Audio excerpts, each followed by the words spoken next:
and welcome to Monday Night Politics, sponsored by the Dallas Examiner. I am Christy Thomas, a coordinator for tonight's event. Tonight, I would like to give the candidates and the audience a few housekeeping guidelines to ensure that the forum moves smoothly so we can provide a space that is safe and conducive to learn about each candidate and their platform. I will start with candidates. Candidates, you will have 2 minutes for your opening and closing statements, and 2 minutes to answer questions from the moderator and the audience. Our guest timekeeper tonight is Yakora Gray. She will provide a placard to inform you of your time you have left to answer questions given. Candidates, this time should be spent talking about how you will implement your plan and your goals for the seat if you are elected. Your time should not be spent talking about your opponent and their shortfalls or issues. Please remain respectful throughout the forum and respect the space that has been donated to us for the purpose of educating our community on political candidates. Now to the audience. We are so thankful for your presence tonight. We ask that you formulate your question where it pertains to all candidates. You will be allowed 1 minute to ask your question, and only one question will be asked to allow time for others in the audience to ask their questions. Again, please be respectful to prevent from any interruptions that could cause us to run out of time and not hear from each candidate listed to speak tonight. Any member of the audience should line up to my right, and you will be provided with a microphone so that everyone will hear your question being asked to each candidate. I want to thank you in advance for your cooperation and for your interest in being more informed about candidates running for office in your community. The Dallas Examiner has been presenting Monday Night Politics, Meet the Candidate, for 15 years prior to major elections. I want to stress that all candidates are invited through email invitation. The Dallas Examiner does not endorse candidates. We could not do this alone. Our sponsors are nonprofit organizations, too many to name. All our Black sororities and fraternities, the NAACP chapters, the Links, and the African American Museum. Our moderator tonight is Eric Wilson. Eric served on the Dallas City Council and is very familiar with city government and the community. Lastly, please silence your phones. Video recording is prohibited and picture taking as well. On behalf of Molly Belt and the Dallas Examiner, we would like to thank you again for attending Monday Night Politics, Meet the Candidates. Thank you.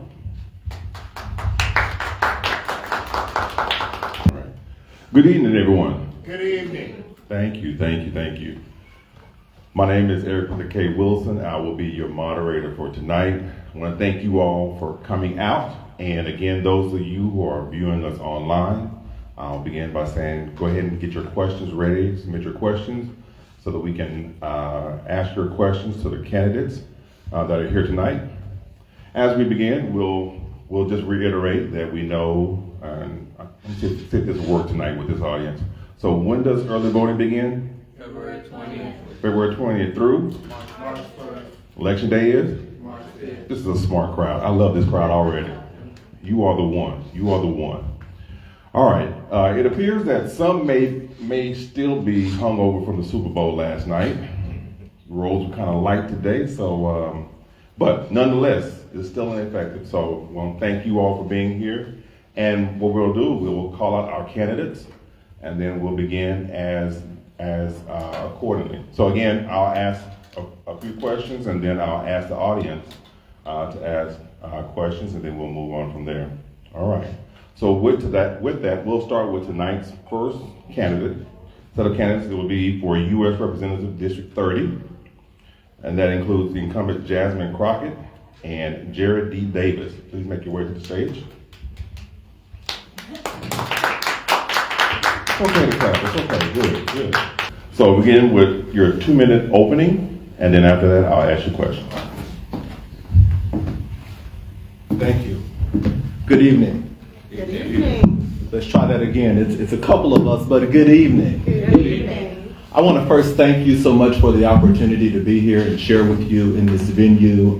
Thank you so much to the Dallas Examiner for the opportunity for us to gather together as candidates to learn more, and just what it says, meet the candidates, where we get an opportunity to learn about individuals who are running for very important races. I'm Jared Davis. I'm a proud product of District 30, a graduate of the Yvonne A. Ewell Townview Magnet Center School of Education and Social Services, a proud graduate of the Texas A&M University of Commerce, where I earned undergraduate degrees and a master's degree from A&M Commerce, worked in public service as human resources, and I currently have the opportunity to serve the city of Dallas in the capacity of the Civil Service Director and Board Secretary. This is an important space that I think that we gather here today, and I wanted to start out, of course, by thanking the Dallas Examiner, but also recognizing where we're gathered today. At the African American Museum, which first started with the leadership and the vision of a lot of different people, but spearheaded by Maceo Smith, Mr. Organization, allowing the Negro and working with leaders in Dallas to create the Negro Hall of Life for us to understand about our life, for us to understand about our history. And we know that when we understand our history, we understand our future.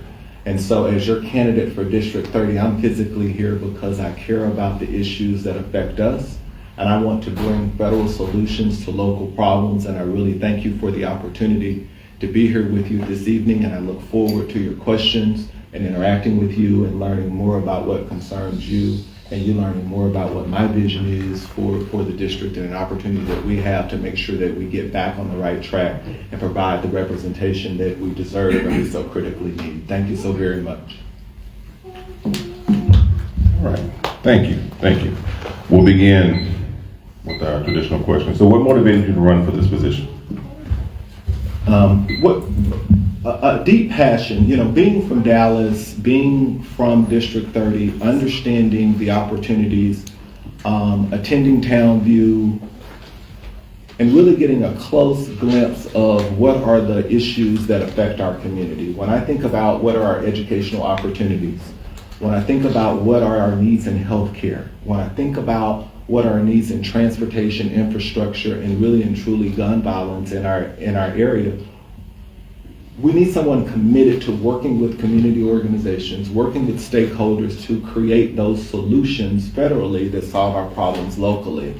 And so when I don't see that happening, and I see the long legacy that we've had here in the district, and you see those missing pieces, something within you rises up to say, this is an opportunity. And being a public servant and having worked in government at many different levels and understanding what our needs are, my skills, my experience suggests to me that I have what it takes to represent us well, be connected to us, and actually show up and stand and be accountable for the results that matter in Washington, D.C. We have to move beyond the things that entertain us, and we need to get to the business of the things that sustain us. And those are long-term policies and programs and solutions to very critical issues that we must confront. We must get about the business of doing it, and we must include everyone in that work. And so that's what motivates me. That's why I'm here today, and that's what I see in our future here in District 30. And I'm thankful for the question and the opportunity to share with you my answer. Okay, thank you. You talked a little bit about fostering fostering relationships. So with that being said, share your strategies for fostering partisanship and collaboration in representing the interests of your constituents. Sure. Relationships are the thing, or is the thing that makes the world go around. In this district, we have a long legacy of Ada Bernice Johnson working across the aisle. We have a long history of even Barbara Jordan, choosing her seat near the center of the aisle to work across the aisle. There's never been a time before as more critical as now as to still embody that. You don't get there by calling individuals out and picking fights. You get there by understanding what are the common things that affect our community. We're so mired in what's red and what's blue that we forget that we're all human and have a common human experience. And so bipartisan relationships and collaborations are about fighting what's for the common good of us all. And those, when we talk about true politics and understanding true legislation, is what are those issues at the kitchen table? Healthcare, workforce development, crime, safety, those things that make all our hearts bleed and tick. So when you talk about bipartisan relationships, that's the key. I mean, we can see in Congress on both sides that there is no productivity on either side. We have to forge those relationships, understand what we have in common, because regardless of what district an individual represents, I take the notion, Eric, that when they go back home to their district, those individuals still need health care, they still need access to clean drinking water, they still need a crime-free neighborhood, they still need those things that I need in District 30, that we all need in District 30, and that's the work that's before us, and we don't get there through name-calling and grandstanding and things that make us trend. We do that through the hard work of meeting people where they are and what impacts and move the community forward. All right. So with that, are there any questions from the audience? You had a little time to warm up, kind of get an idea of what he's about. Don't be shy. All right.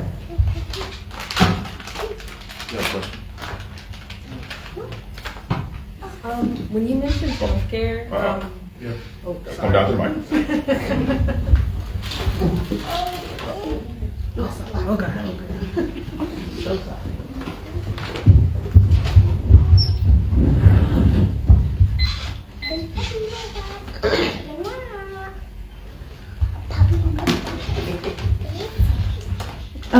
When you mentioned people needing health care, are there certain bills that are passing through right now that you support or that you think should have passed? Sure. I think that when I talk about healthcare, one of the immediate opportunities. One of the immediate opportunities when we think about healthcare is, for example, in the Inflation Reduction Act. There's provision within there that allows the Director of Health and Human Services to renegotiate prescription healthcare drugs.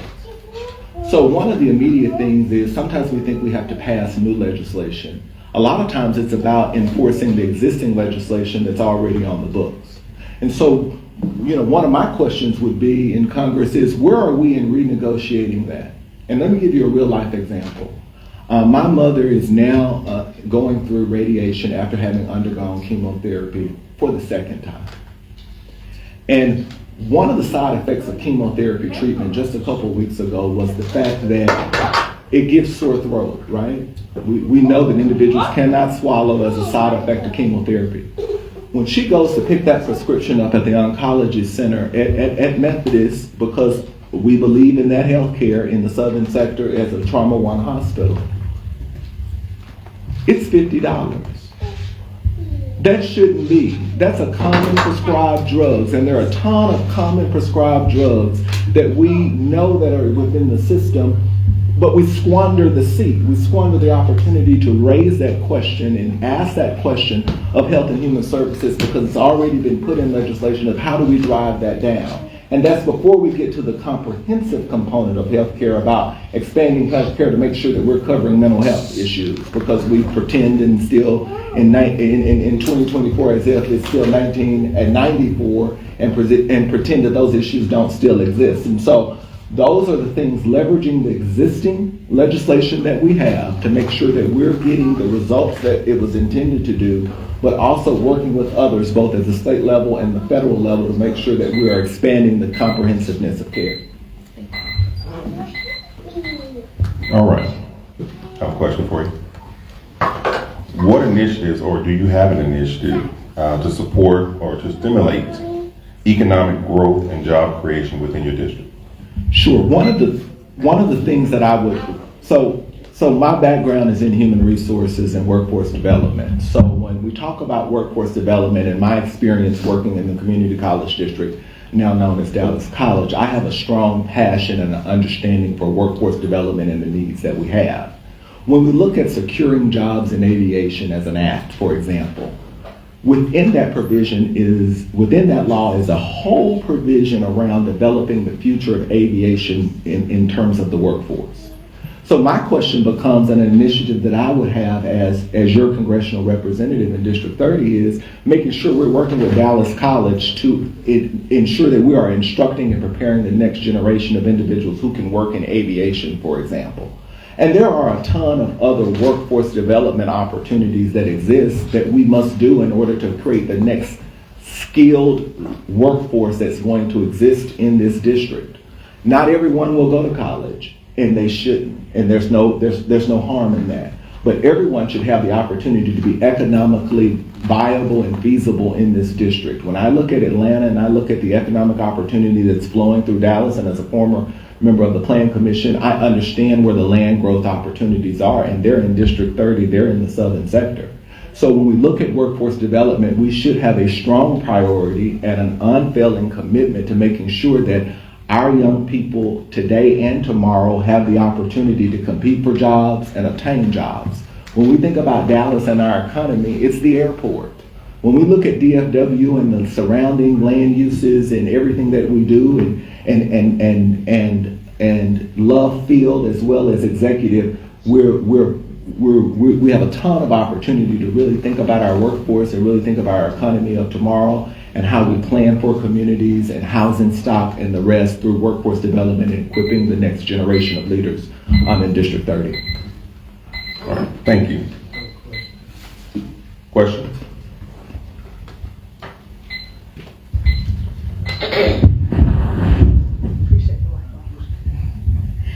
Currently, there seems to be a lot of activity in DC, but not a lot of product, not a lot of results.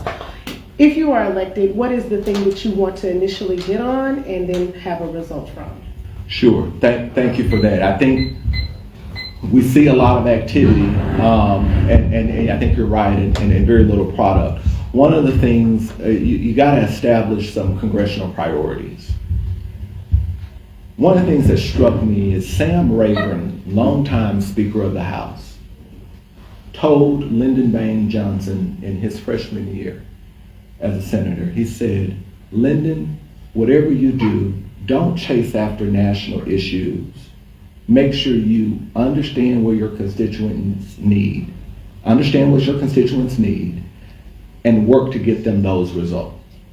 So my congressional priorities would be around understanding constituent needs, developing those congressional priorities, which are around education, healthcare, transportation, infrastructure, and gun violence. Those are the things that need immediate attention. We have laws on the books, and so you have to put together congressional priorities, develop who your stakeholders are in the community, and work through those priorities and that plan to bring home those results. Otherwise, no one will know why they really sent you there in the first place, because you just blend in with the rest of the noise and the chatter that leads to very little product. But what I do know is that right here in District 30, we have individuals that want higher paying jobs. I know right now in District 30, we have individuals that don't have the access to the health care they need and deserve. I know right now in District 30, we have individuals that live in homes, but they're insecure, and those things lie at stake. And so we must bring that economic opportunity. We must expand those things in a real way and drive home those results so people can stand in account. You can't be afraid to stand up and show your report card. What did you achieve? A, B, C, D, or an F. That's your report card. Thank you. All right, staying on that theme of report cards, and we all understand that for employees to get to that point, they must first be educated. So with that being said, how would you advocate for increased funding for public schools and access to quality education within your district? We know that public education in the United States, and Texas in particular, is under attack. I mean, when you introduce the school voucher program, that we're trying to take away school choice. When we understand that the construct of education is local, then state, then federal. So I had a real good government teacher in school, so so I understand that you got a federal component to that, which this seat represents, and then you have a state component, and then you have a local ISD. And so what we're seeing at the state and local level is an intermingling of that to erode the educational opportunity. Federally, one of the things I want to understand is about school safety. We think about school safety a lot of times just in terms of students and how safe they are and what does that look like. The quality of your education is a large determinant on the fact whether or not you can get a safe education. And so one of the things I really want to understand is, and we want to understand it like we want to understand federally drugs in school, like we want to understand guns in school, I want to understand federally teachers and administrators who are subject to attack from students and their parents. That is one of the most number one threats to quality education that can be dealt with at the federal level. We need to understand that. And what I can tell you with certainty is the problem that we have in Dallas, DeSoto, Duncanville, Cedar Hill, and all those districts that comprise District 30. They have those issues in Chicago. They have those issues in Greenville, Mississippi. They have those issues in Pine Bluff, Arkansas, and all points in between. And so federally, we need to understand what are we subjecting teachers to, because after a while, we won't have quality education because you won't have qualified individuals in the classroom in order to teach them. So that's federally what I want to understand about school safety and education in particular. Questions? Questions from the audience?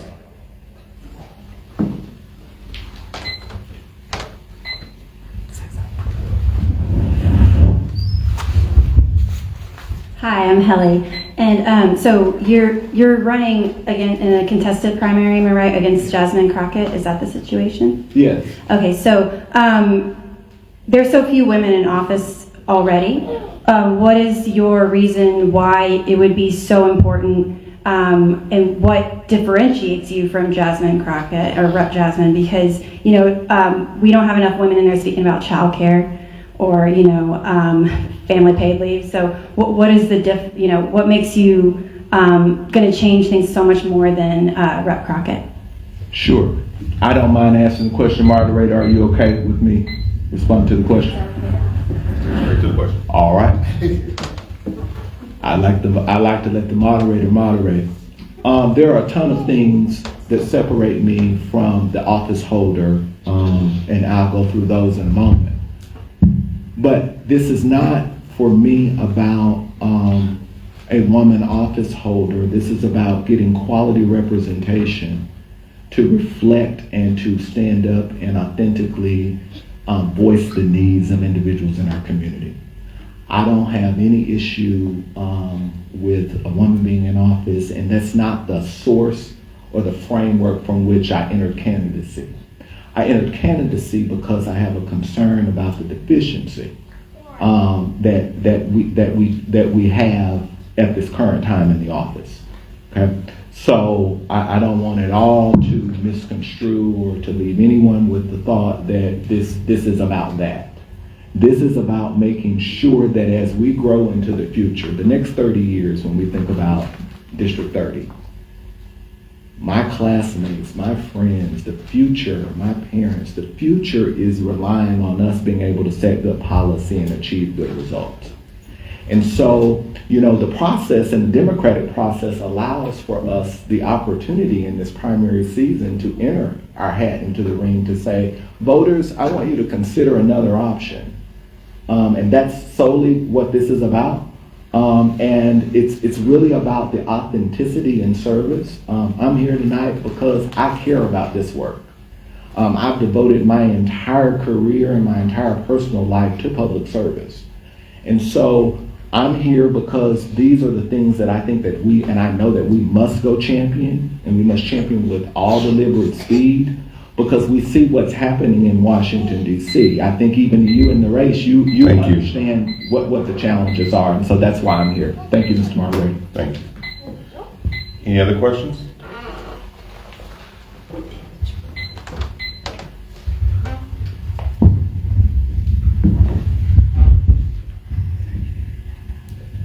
Good evening, Jeff Mason. I was curious as to, you had mentioned livable wage or high-paying wages. What is your proposal to bring in for District 30, bringing in high wage or livable wage jobs in this district? Sure. Thank you for the question. My plan is back to around workforce development and taking a look at what are the opportunities in terms of workforce development. My planning and zoning experience teaches me that when we talk about livable wage, we're really talking about two different things. You know, aspirationally, we say we want people to get to $70,000 in terms of a livable wage, and we know with the price of with inflation and those costs, that's a real struggle and a real challenge. But what I'm talking about in terms of, and what I alluded to earlier, and I think your question stems from about livable wage, is using our zoning opportunities to create an economic development opportunity in District 30 with your southern suburbs. We don't have a Class A office building south of the Trinity. And so I know from zoning and planning that you can't attract a corporation with people who are earning over $100,000 in terms of executives and managerial level individuals without that type of investment in the community. And so when I think about what's the opportunity to create that next rung of being able to draw that middle class and that strong livable wage, moving beyond just what takes enough to get by, I'm talking about what opportunities we have to invest in economic development opportunities south of the Trinity to create a Class A office building that ties in the other workforce development and economic opportunities that we identify to draw and attract a major corporation, because that's going to influence the housing stock. That's going to then put money back into the tax base. So when we talk about education at the local level, we're talking about it at the state level, and then the hospital taxing districts and all the rest comes back full circle because we've made that investment in our community. And so that's a specific strategy and a thing that I'm concerned about and thinking about. And if I were your congressional representative, I'd be working on day and night. All right, thank you. All right, so next question. Share your stance on criminal justice reform, particularly as it pertains to urban and suburban areas. Yeah, I alluded to the criminal justice piece earlier with gun violence. I think that we've learned through data and lived experience, quite frankly, that our communities and communities of color, when I say our, that's the community I belong to, has been over-policed, over-prosecuted, and over-incarcerated. I think that we know that. But I also recognize and we know that we still have violence that plagues our communities and our families and our domestic situations as well. And so we have to balance, I think, all of the competing forces in order to create safe, livable neighborhoods. We've lived through some experiences where we say we want to go boldly in one direction, and then we say, well, wait a minute, we still need law enforcement to keep our communities safe. For far too long, and one of the things when I talk about gun violence is we see it from coast to coast, and particularly it's pronounced, I won't say it's pronounced, it's talked about more in urban corridors, because that's the measure by which we often measure our police and law enforcement individuals about how safe or relatively safe, or the picture of safety they can paint for the community. And so we see it quite pronounced in the urban areas, but we see it in rural areas too, that gun violence is out of control. And so federally, state and county and local jurisdiction, we have to understand that and figure out a way, and I don't have an answer tonight, because if I did, I wouldn't be standing here, because I would have a whole different trajectory. But I will say, we can't treat the bullet without treating what caused the trigger to be pulled. I think we spend a lot of time talking about the bullet, but we don't spend enough time talking about the conditions and communities that drive the bullet, the actual trigger being pulled. And so we need to invest in mental health. We need to invest in those community resources. Feels like I'm getting up in the morning. Yes. So I'll give you a chance. You can Yeah. take a drink of water while you Thank you. give you time for that. I don't know about you, but I can hear one of the sayings that my grandmother used to tell me all the time, that common sense isn't so common. You see it every day on social media, you see it in the news. Matter of fact, I guarantee you're gonna see it on your way home today. So with that being said, I want to ask you this question. What is your position on common sense gun control measures to enhance the public safety in your district? My position is to make common sense common. But your grandmother is absolutely correct that it's not common sense. I think what we saw and what we see time and time again is gun control stands in direct opposition to the laws and the procedures that we've practiced as a country. What we have to do is call into account organizations and individuals who can help us influence gun control. I watched a very successful, what I would count a very successful gun buyback program this weekend. And to your point, Eric, I went down and made the mistake of starting reading the comments. And someone says, wow, you recovered 0.1% of the guns. That's what one of the comments said. But I thought it takes every 0.1% to make it to another decimal place in order to help us control guns and how they violate and plague our communities. And so we have to make a commitment that a gun is a problem in our community. And until we do that, we're going to constantly ask ourselves, how do we put common sense into common sense gun control? We know that guns kill people. We know that individuals who pull the trigger kill individuals. But the question still becomes and has to remain, how do we partner with individuals to keep making and chipping away at 0.1 until you're able to move the marker? Because a part of our culture, we hate to admit it, from Bonanza to Big Valley to the end cap at Walmart, my first BB gun is that we love guns in this country and we have to commit ourselves that they're dangerous for us. All right, we know that with gun control, that is a sensitive issue, and with that being said, one of our famous leaders in this country, Malcolm X, says the bullet or the ballot. So with that being said, talk about how do we affect that change and make sure that individuals are able to support that and make those changes. Question to you.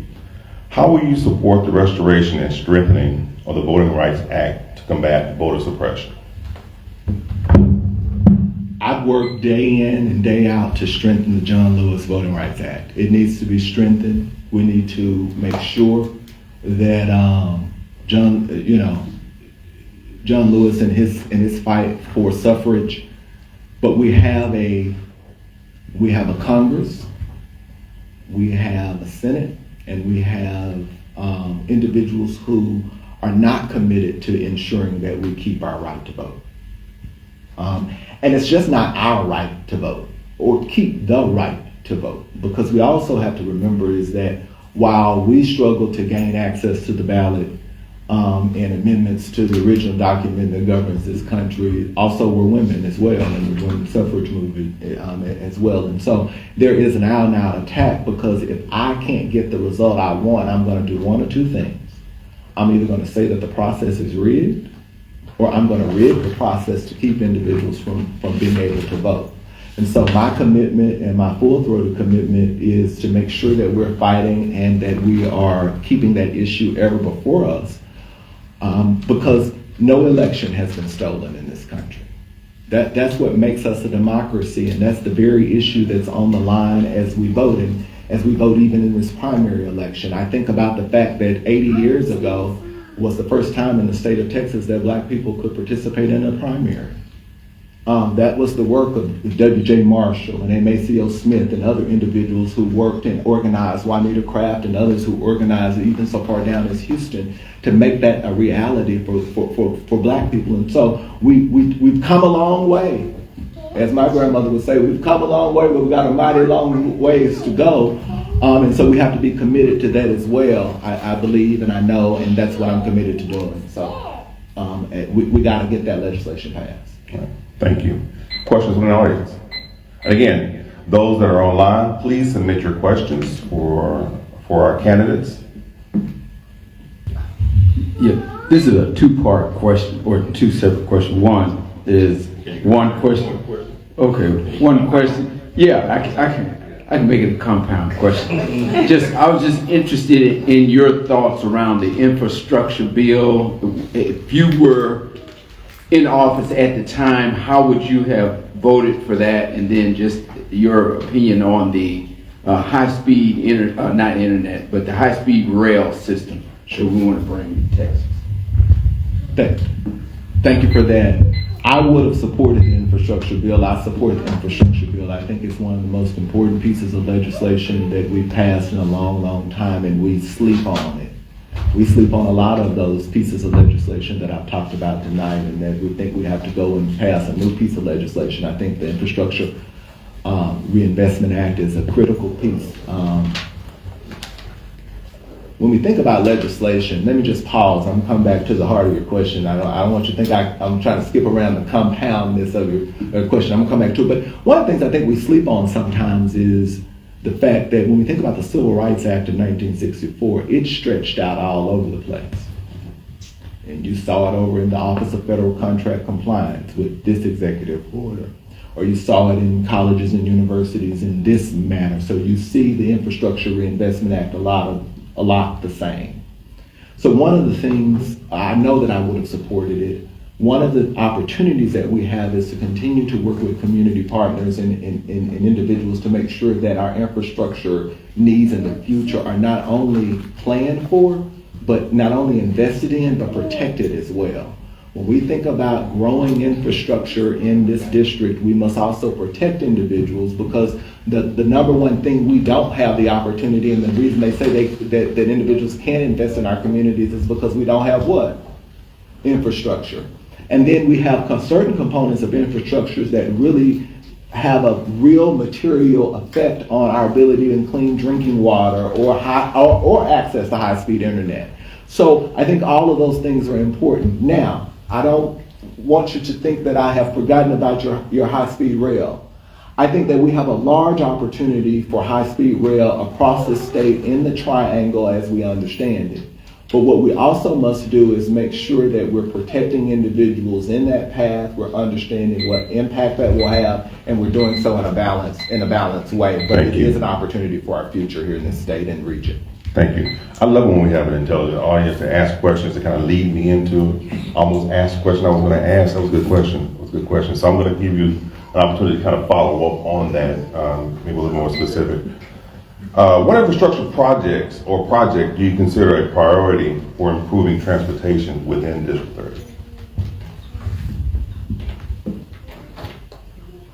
You talk about, when we talk about the inland port in the southern sector of town, and we talk about connecting the rest of the loop. The commissioner has spoken to it as connecting the rest of 635 in order to bring those individuals back into the loop in terms of multimodal transportation and what are those infrastructure projects. I would support that. I support that because that brings some of that traffic off of those main arteries and roadways and brings it back out into a major infrastructure and thoroughfare. And so that, for example, would be one of the main things that I'm really concerned about, to make sure.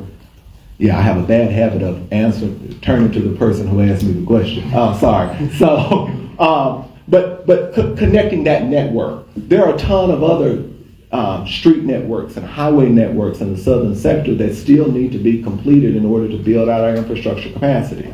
We know I don't want to call a city council district, but we still have individuals in certain portions of town that don't have basic infrastructure in order to live as people should be able to live in the 21st century, let alone the 20th. And so all of that, plus highways, bridges, waterways, we must look after. People keep coming to Dallas, and I'm not saying that we don't want them here, so don't take that. But as we continue to experience population growth, we got to have water source. So we got to continue to invest in our infrastructure to make sure we can support future growth in this region. So it's roads, it's sewer, it's wastewater, it's stormwater, it's everything that keeps our city vibrant and safe and productive. You spoke about bipartisan legislation or working with in a bipartisan way. One of the problems that I think we have is also calling a thing a thing. So what is your idea of how you're going to work in a bipartisan way, yet getting legislation passed that is really helpful and not just having bipartisan legislation passed for bipartisan reasons? That's a very good question. I'm not interested in bipartisan legislation just to say you pass bipartisan legislation. Legislation has to meet the needs of constituents. So I'm fully committed to calling things, and it's, and everything else in between. But we have to understand what you said. Your question says, what's the method? The method is going to your colleagues with your problem. It's not blue, it's not red, it's American insofar as we need clean drinking water. We need better access to multimodal transportation. And the fact is, we spend all our time doing what will trend and not doing what will matter. And what matters is connecting with individuals to understand what you're experiencing in your congressional district in Nebraska or wherever you are in your partisan relationship is no different than what I'm experiencing in Texas Congressional District 30. It's just in Texas. And so if you're unwilling and if individuals are unwilling to confront that, then the world needs to know that. And that's particularly when you need to call a thing to say your representative is not willing to work on an issue that's affecting you. I'm trying to work on the issue that's affecting us. I understand that it's affecting all of us. And so it takes us working together. And that's the hard work that doesn't get you on TV, but it's the hard work that impacts lives and changes communities and keeps us safe and vibrant into the future.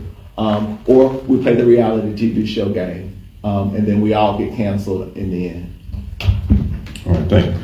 So, with that being said, I'm glad you said that it's about all of us, and we know that this is a federal position, so which means that we have to deal with the international side of it. Mm-hmm. So, with that being said, what role should the U.S. play in international efforts to address global challenges such as climate change and public health?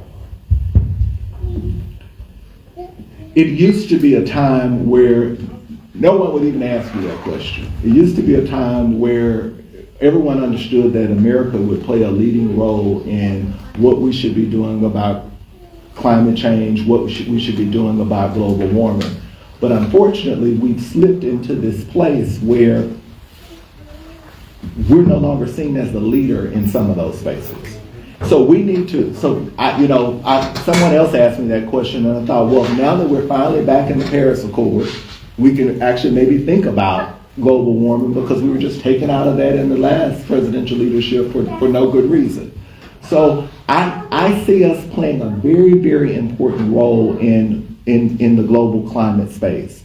We must continue to work with our corporations to drive down the rate of emissions and carbon gas into the atmosphere. That's going to call for some hard decisions, but I think that we've laid the groundwork in terms of legislation and some of the other pieces that will help us incentivize organizations within the United States to drive those emissions down. But we must continue to be at the table, collaborate with our partners, including the UN. We must listen to our global partners and let them inform and instruct us on the things that we need to do in terms of a country, and not just assume that the fact that we think we have it right or we're unwilling to confront what the real issue is, that we have everything in the bag. And so I think we must continue to work to confront our global climate crisis as well as our security issues around the world. Hi, good evening. Your opponent, Ms. Crockett, since October 7th, she's voted on a significant number of pro-Israel legislation. And since October 7th, I've seen my tax dollars go towards bombing and mutilating innocent women and children. If you were elected, would you make it a priority to take care of the people here and not bomb innocent women and children in the name of democracy? Thank you for your question. So I don't see them as either or. I think, and I know that we can't bomb the innocent. And so as a member of Congress, I'm not going to support that. I am going to support the safety of Israel. I am going to support them eradicating terrorism, just as we would expect them to do for us in the United States of America. But at the same time, we also must maintain and be clear-eyed about what are international standards of how we engage in war, and making sure that we're protecting individuals who are innocent civilians. Because again, just as the question before about what's our role in international relations and our international security issue, we must continue to be the example. And the example must sometimes means that we continue to remind actors and individuals of what are our agreements, what is the way, what's the example. Thank you. All right, any other questions? All right, have one. Talk about military. What is your stance on military spending, and how would you prioritize it with the needs of your district in federal defense funds? So military defense has long been a staple of our democracy and what we must contemplate and think about. I think the nature and the contours of our defense strategy has changed and is changing, I think, day to day. When we look at what's happening in the Middle East, when we look at what's happening in Ukraine and elsewhere, I think that we have some new considerations. And so without saying, oh yeah, I'm not going to suggest any more military spending, I think that would be short-sighted and foolish of me to say that. I think that what I commit to you is studying, doing my homework, understanding what the priorities are, understanding strategically where we're headed in a defense perspective, and making sure that we are invested, but we're not overly invested to where it takes away and otherwise diminishes the quality of life here. But all of that must be held over in balance against what are our needs in the district, what are our needs internationally, and what are our needs nationally. And so that continues to be a consideration. As I look, I can tell that in the next year, what we spend on defense is going to be totally different. But one of the things we must first ask and answer is, why hasn't Congress passed a budget? I mean, we continue to operate on a continuing resolution that doesn't safeguard us from 1 month to the next, or however long the continuing resolution lasts for. So when we talk about defense spending and what's the priority in the next go around, the question becomes, to me, quite urgently, what have we done and what have our representatives done other than the name calling to make sure that we get a passed budget that prioritizes and safeguards against everything from defense spending to Social Security. So I think all of that has to be considered as we take a look at what's priority in the coming days, and even at shortfalls and surpluses and under budget situations that I think we, in time will find ourselves having to make those hard decisions. And so I'm committed to studying that. All right, you all have asked some great questions, and hopefully you've been educated and informed on the candidate's position. So with that, we'll move to our 2-minute closing.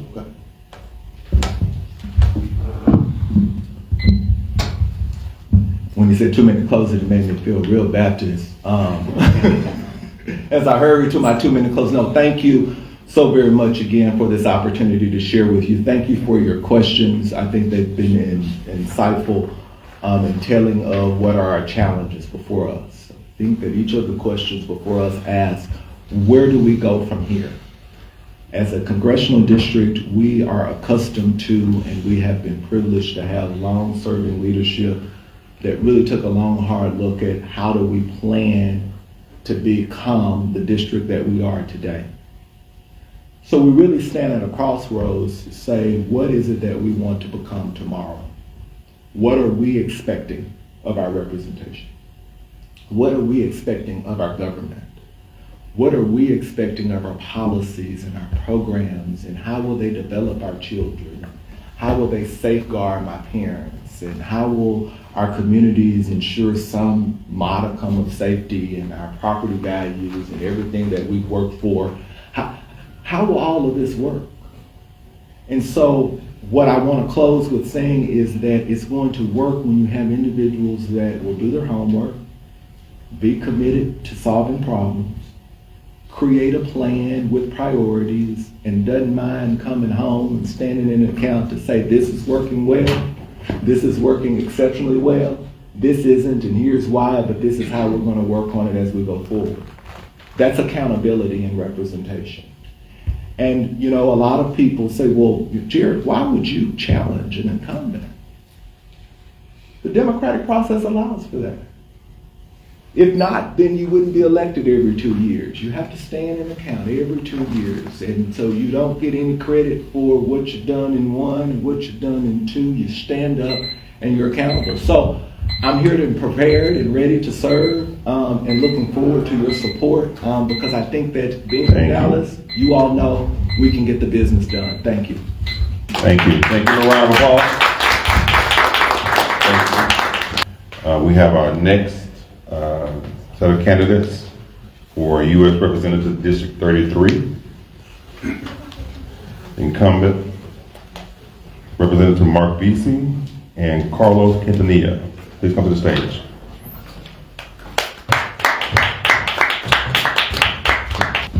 As before, you'll begin with a 2-minute opening, and then we'll proceed with questions.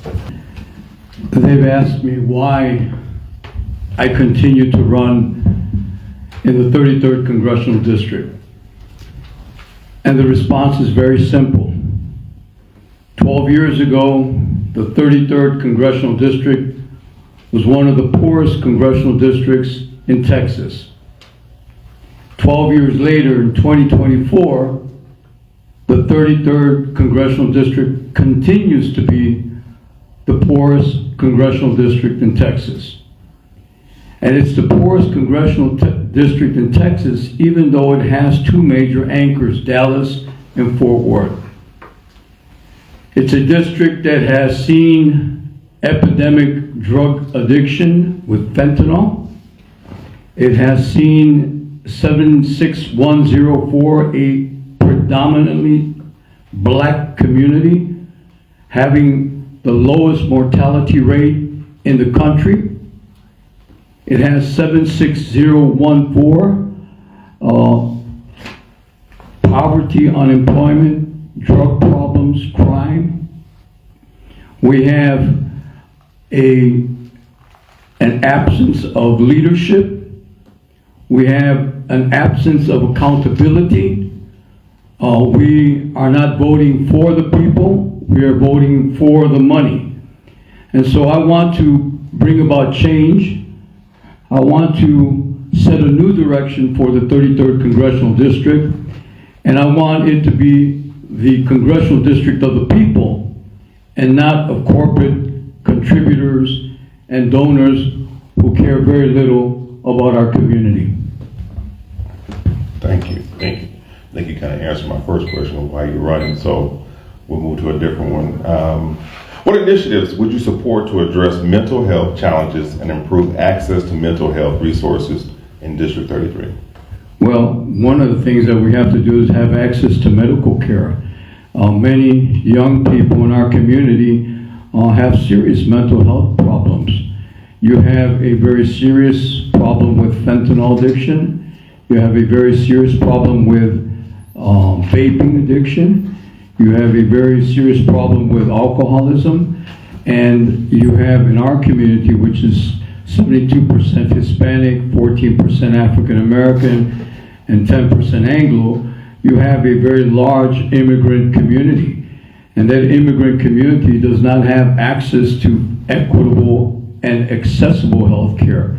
So you have many people in our community, I speak about my community, that don't have access to health care. They don't have access to mental health.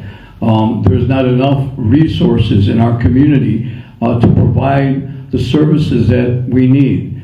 For example, if someone is addicted to drugs, there's no health care, there's no drug rehabilitation programs. Where do they go? How do they get treatment? If you have suicide in the schools, where do you go for treatment? How do you resolve the issue of mental health? And so there needs to be investment in our community of the resources to address and attack mental health. And if that does not happen, you'll continue to have mental health issues affecting young people in our community as a whole. Thank you, thank you. Along that same line, give you an opportunity to maybe expand on that. So how would you work to improve public health infrastructure and preparedness, especially as we came out of the pandemic? How would you work to improve public health infrastructure? Well, the first thing that we need to do is to elect a congressman that cares about our community and cares about public health and cares about treatment for young people and cares about treatment for senior citizens and cares about access to health care. We need to increase satellite health care programs. We need to make it accessible to people. We need to make sure that we have enough doctors and medical care providers providing services to people in our community. We need to make sure that there's an increase in access to affordable health care. We need to have clinics. We need to have preventive health care. We need to have education. We need to have training of medical young people to enter the medical field. We need to have people who can speak Spanish and treat immigrant families, and that is not happening with our congressman. And I'm sorry to say that that's the fact. Thank you. Are there any questions from the audience? Questions from the audience?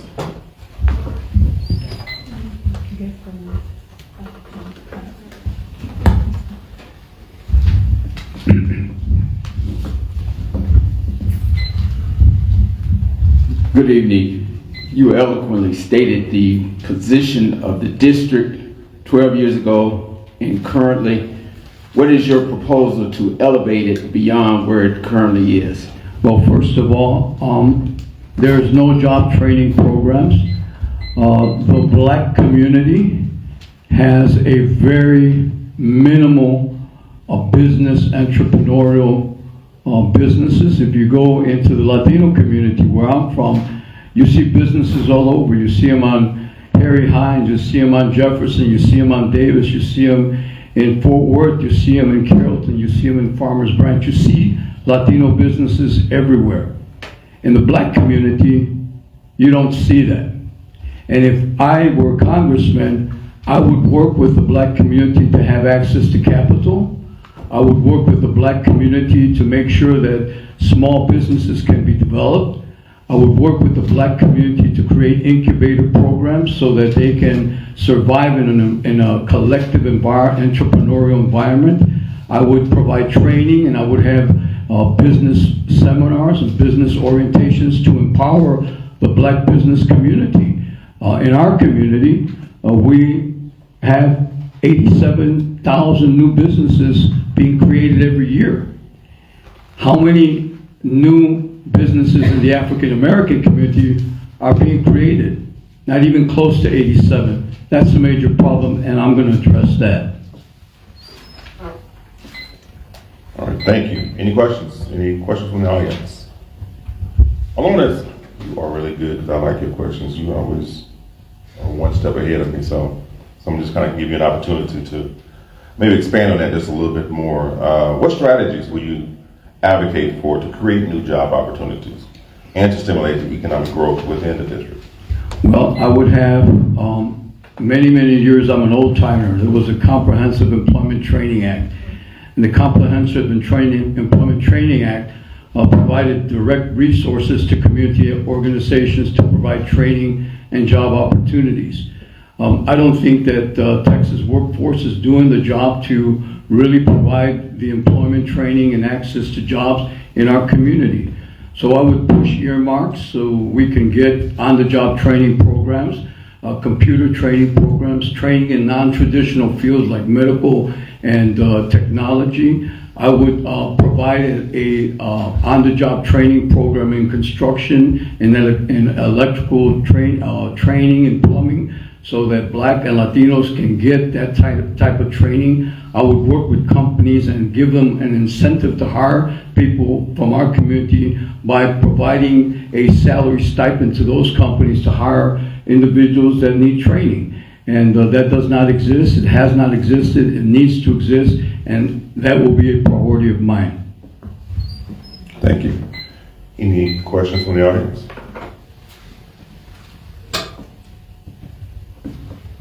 Let's see if I can ask another question. You had mentioned a large immigrant population in your district.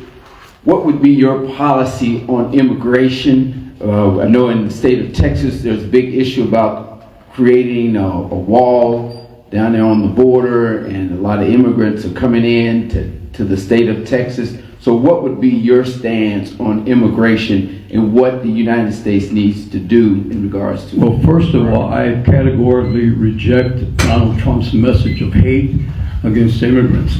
In the southern border, there has not been one arrest of any individual that has been accused of terrorism against the United States. Immigrants that have come in here have contributed billions of dollars to local economies. Immigrants have created businesses. Immigrants have spent money in Grapevine Mills, at North Park Mall, at Harry Hines Bazaar, and all over the Metroplex. Immigrants are spending significant amount of money in the economy. They're creating jobs. They're providing employment opportunities. What we need to do is create a comprehensive plan of action for immigration reform. My comprehensive immigration reform policy is very simple. Provide an immigrant with a driver's license, provide him with a social security, provide him with the opportunity to go back home, and let him work, let him contribute to the economy, let him be a productive part of America, let him continue to be what America needs, hardworking immigrants who will do the work that nobody else wants.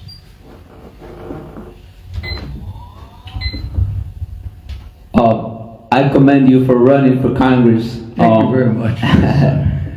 Your opponent has accepted contributions from Raytheon, the American-Israeli Political Action Committee, Lockheed Martin, and Elbit Systems, a publicly traded Israeli weapons company.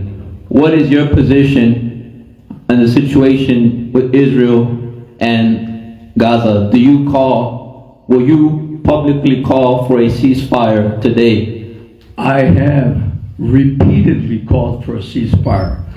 I have repeatedly called out my opponent for saying we need time, we need patience to eradicate Hamas.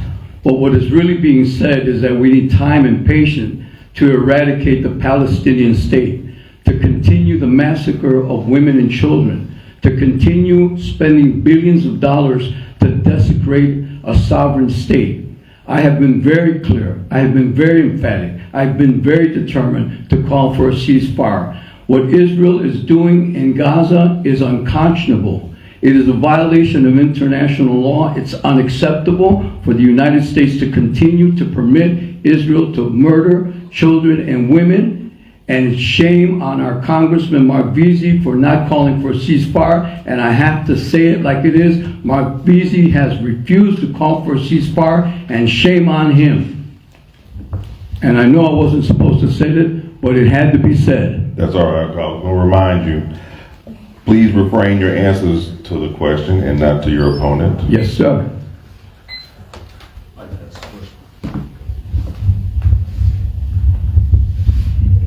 Thank you so much. I have a two-part question. Yes. One question? One question. All right, perfect. I learned how to wordsmith it. Trying to figure out food insecurity and public safety is the most important, but I think I get that. Let's tackle food insecurity. You have I'm sorry, go billions ahead. of Americans that are living below the poverty line, that's suffering with food insecurity. What is your plan to tackle that, to make sure that there's an equitable exchange to be able to feed, to be able to bring healthy nutrition to schools, and also be able to tackle food insecurity, especially in District 33?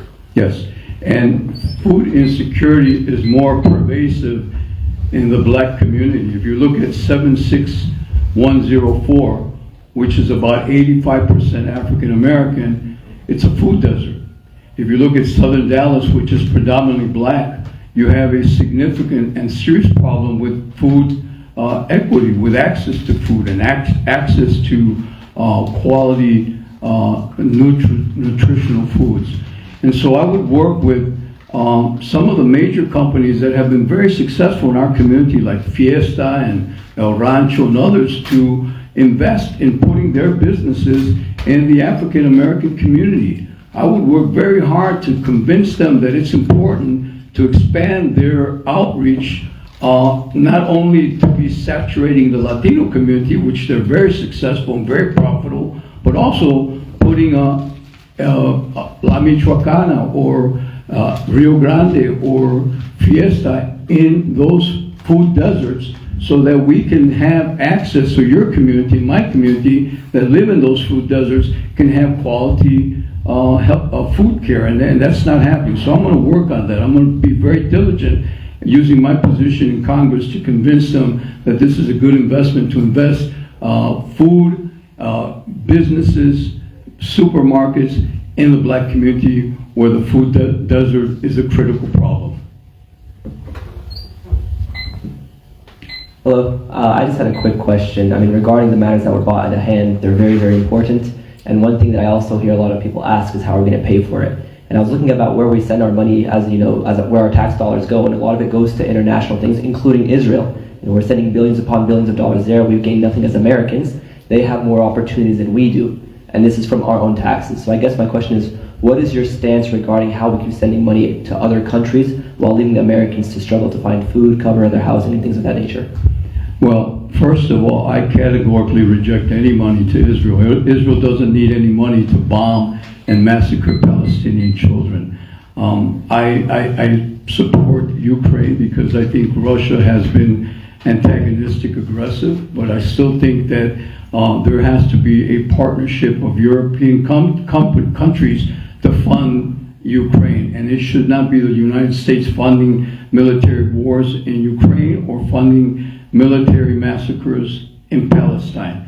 I think that what we need to do is we need to invest that money in education, in infrastructure, and access to health care, and to quality consumption of food. We need to put that money into drug rehabilitation programs, job training programs, access to capital, small business development. We need to provide access to scholarships and college tuition so that our young people can become doctors and lawyers and engineers, so we don't have to depend on outside, immigrants. I think that we have failed our communities by making military spending more important than the lives and the well-being of our community, and that needs a change. I categorically, again, emphatically reject any money to Israel for the massacre of Palestinian women and children.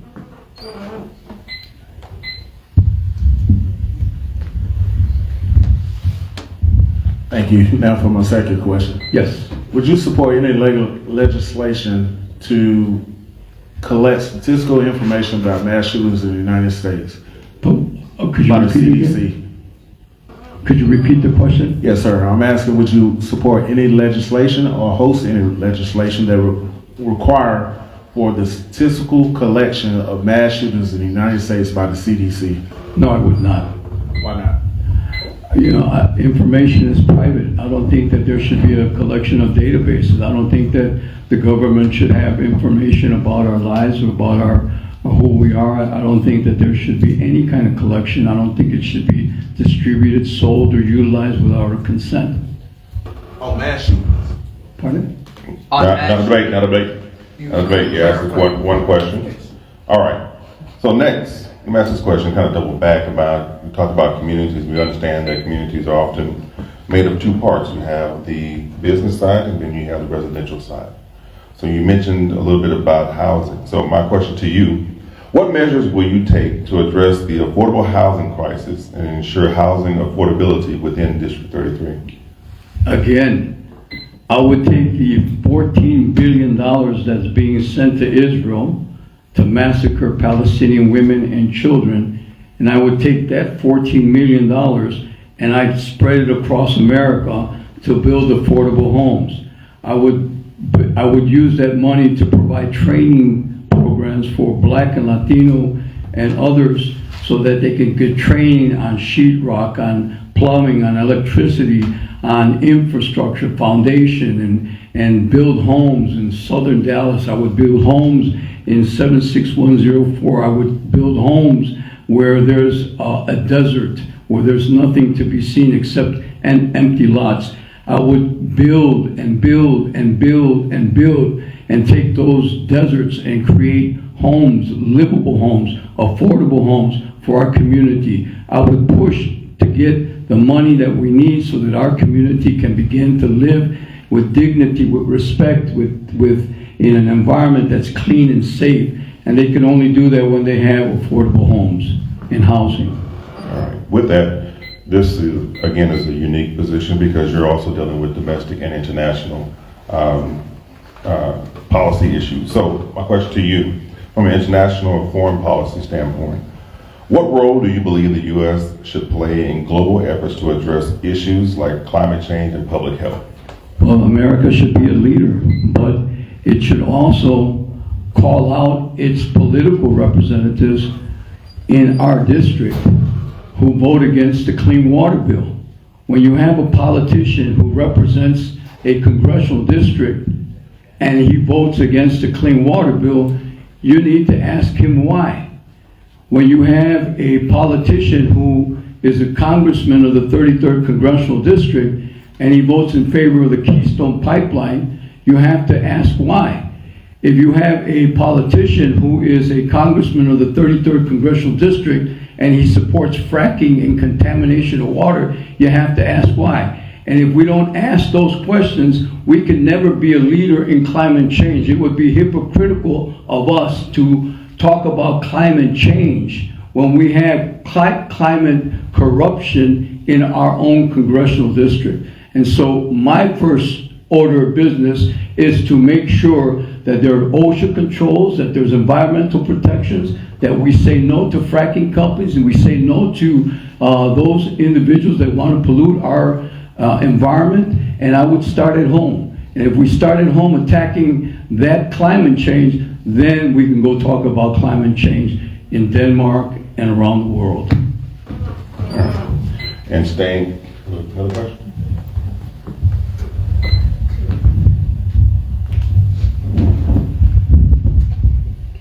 I wanted to actually ask you another question. This is something I feel is very important to me. I keep running into candidates like you who I feel really do represent the people. But I also feel like they get drowned out a lot by lobbying, which is essentially just like a legal version of buying your candidate. And it kind of drowns out the voices of the American people. What is one person against the billions of dollars in campaign money? You mentioned it, for example, with AIPAC, how there's basically people across the country to vote in favor of people who are against them. So is there anything that you would suggest against lobbying, making some regulations regarding that so we stop getting shut down by these corporations? Well, I would not, first of all, I would not accept any kind of contributions from AIPAC. I would not accept any contributions from Raytheon. I would not accept any contributions from Lockheed Martin. I would not accept any contributions from fracking and oil. I would not accept any contributions from any companies that contribute to the murder of Palestinian women and children. I would not take contributions from companies that want to build a wall that penalizes immigrants wanting to come to America to live a better life. So that's the difference. There's a big difference.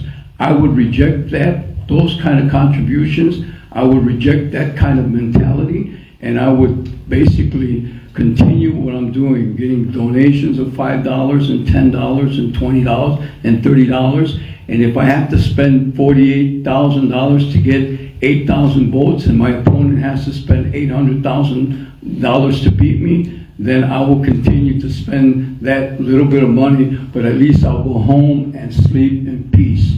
I'll have dignity, I'll have a peace of mind. Nobody's gonna buy Carlos Quintanilla. No one is going to put me out to sell the community. The community in the 33rd Congressional District is not for sale. Not to Rayback, not to Sadiq, not to Raytheon, not to Lockheed Martin, not to fracking companies. I'm with the Texas Organizing Project, and one of the things that we fight for is criminal justice reform. Your opponent believes that Black and Latino who have felony convictions are no good. Do you believe in second chances, and what will you do for people who are part of the broken criminal justice system and want a re-entry into society? What will you do as congressman for those people, Black and Latino, who have felony convictions? Well, first of all, I don't think that a felony conviction should prohibit someone from reestablishing their life. I don't think a felony conviction should be a permanent blockade to one's ability to succeed. I think that everyone should have a second chance. Everyone should have an opportunity to show that they can contribute in a productive and positive way. I think that we have to eliminate the excessive bonds that are requested, and we need to have access to lawyers in the criminal justice system. We need to be able to attack recidivism when you have individuals that are committing a crime and continue to commit those crimes. We need to find out how we can provide the resources, either jobs, access to mental health care, access to training programs, access to home environment issues so that we can eliminate recidivism. And unfortunately, in the 33rd Congressional District, you have a very high rate of criminal convictions among Black and Latinos. And just because they have criminal convictions doesn't that mean that they are worthless or they don't have the right to a second chance. All right, thank you. Thank you. Let me ask this one question. What legislative actions will you take to protect and advance reproductive rights for women? Well, I believe that a woman should have the right to choose what's in her best medical interest. If she wants to have an abortion, then she should have the right to have an abortion. If she wants to not have an abortion, then she should have the right to not have an abortion. I will support no legislation that would prohibit a woman's right to choose. Personally, I would love to have life. My son was a father at 15. I was a father at 16. I had the choice of aborting my child or giving my child life. I chose life. But that doesn't mean because I choose life that I should be able to determine whether a woman has a right to make a decision about her body. That's her right, her decision, and I will continue to state that position. I think that there should be more educational programs on reproductive rights. I think that women should have access to safety measures so that they don't have an unwanted pregnancy. And I think that we need to increase education so that we can address this teen pregnancy in our community, because that affects Black and Latino communities. And as a grandfather, I've seen firsthand what it is to be a grandfather, father, babysitter, and eventually see my son become the father that he needs to be. All right. One final question before we begin.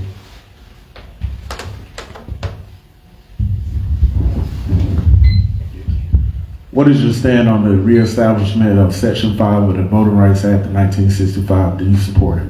Well, my position on voting rights is statistical. You have 117,000 Hispanics registered to vote and less than 10,000 voted. You have 80,000 African Americans and 56,000 registered to vote in the 33rd Congressional District, and 7,000 voted. You have 30,000 Muslim American voters in the 33rd Congressional District, and 1,600 voted. We cannot have voting rights if we don't vote. We have to be the example that when we have the right to vote, we should vote. And any attempt to limit our ability to vote needs to be fought aggressively, needs to be litigated, needs to be organized, needs to be protested. But voting rights is the right to vote. And if we're not voting, we're not contributing to the voting rights of John Lewis. We're not contributing to that process of giving up your life so that one can vote. If we fought hard to get the right to vote, then people need to vote. And I'm asking everybody who's seeing this video, please go out and vote February 20th, early voting. Go out and vote March 5th, and vote for Carlos Quintanilla. It's that simple. All right. With that being said, thank you for your wonderful questions. We have been educated on our candidates platform. With that, we'll end with your 2-minute closing. My 2-minute vote. My 2-minute vote is to all the people who are looking at this video. We have a district that has been neglected, abandoned, ignored. We have a district that has incredible potential. It has unlimited possibilities, and that's what I want to bring to the 33rd Congressional District. I want to bring hope to our community. I want to bring access to capital. I want to bring jobs and services to our community. I want to be able to drive down Loop 12 and continue from Loop 12 all the way up to Keeneland and see infrastructure rather than seeing all the infrastructure money going into Las Colinas where people voted. I want people to have access to drug rehabilitation programs. I want young people to have access to scholarship and tuition reimbursements, and so that they can go to college and become successful American citizens and residents of this country. I want to be able to fight for comprehensive immigration reform so that immigrant families who have contributed so much to this country can live with respect and dignity. I want to be a voice in Washington, D.C. and take those Republicans and slap them around and tell them, you know what, we're not terrorists, we're not criminals, we're not pedophiles, we're hardworking human beings that deserve the same kind of rights as anyone in America. I want to go out and make sure and send to the Palestinian community in Gaza that they're going to have a strong voice, a determined voice, a powerful voice, a very vocal congressman that will call for the reconstruction of the sovereign state of Palestine and the life and dignity of the Palestinian people. And that is going to be my agenda. That's going to be my message. That's going to be my life commitment to make sure that the 33rd Congressional District is one of the greatest districts in Texas. Thank you. And a round of applause. Next, we'll have our U.S. Senator race. If our candidates can make their way to the stage: Colin Allred, Aaron Arregrio, Mary Gomez, Mark Gonzalez, Roland Gutierrez, Dr. A. Robert Hassan, Stephen J. Keogh, Haley Rodriguez Prilliman. Haley. Thank you. Carl Oscar Sherman and Terry Chanko. Thank you for being here. So we'll begin with our 2-minute opening. And Ms. Gomez, we'll begin with you. Hello everyone, and thank you for being here and being a part of this conversation. My name is Mary Gomez. I am a single mother, forensic accountant, tax consultant from the Rio Grande Valley. I was born in McAllen, Texas. My dad, as a contractor, moved to Austin, and then we lived a small time in Gerald, Texas. When we found ourselves moving back to the RGV, where we started a family business, we had a furniture store that we ran and operated for 30 years. It was one of the top Latino-owned furniture stores in the nation. And I'm proud to say that I was part of that.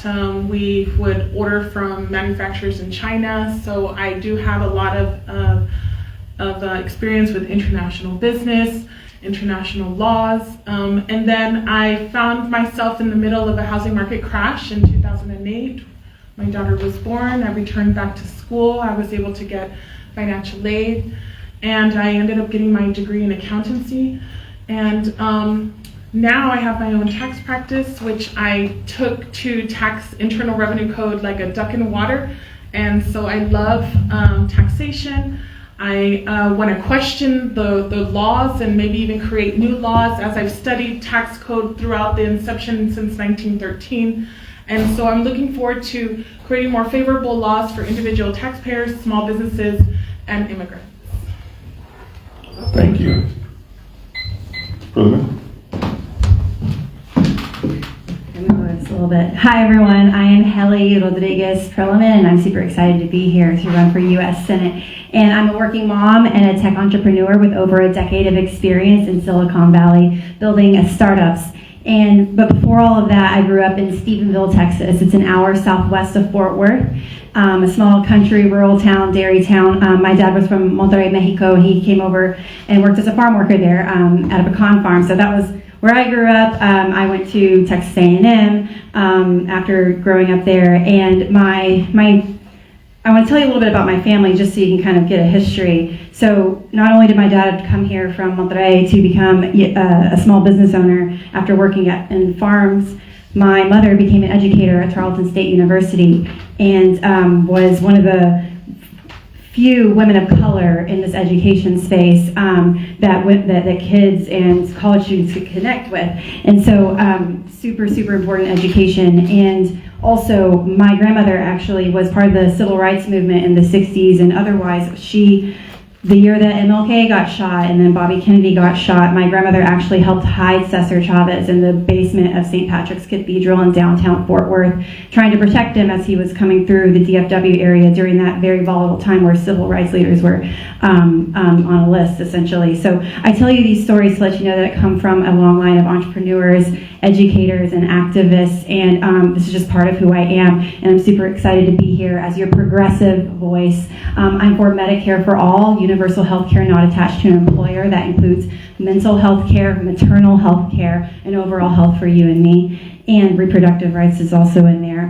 Our economy is number 2. We need to have a higher minimum wage. We need to make it so we have childcare so people can go back to work.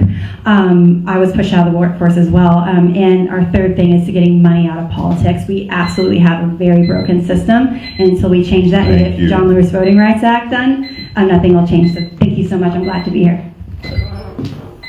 All right, ladies. So this is going to go by quickly when you ask questions. So if you're second, you're going to stay up there because the next question is going to be yours. Okay? So if you would. All right, so my question as to most candidates is, what motivated you to run for this position? There are a lot of different things, but like I said, I grew up in Stephenville, Texas, and I was a very conservative town. I was 13, 14 years old when I got wrapped up in an abusive relationship with an older boy and had to drive to Fort Worth to go to Planned Parenthood to get help. So that I didn't end up pregnant in high school, where my only escape was going to Texas A&M for school on full scholarships. And so I know what it's like. And in these small towns, these conservative spaces with evangelical leaders, again, I'm still Christian to this day, I'm non-denominational, but women and LGBTQ kids and young people are in danger without reproductive education, without having these matters be private between a person and a doctor when dealing with their pregnancy. These things should all be codified, and there's just so many young people. We can't lose again in Texas. And right now we continually prop up people who are the same types of boring politicians because, oh hey, they have money. I wanted to run because I was like, hey, I have this unique story. My grandma's rolling in her grave right now.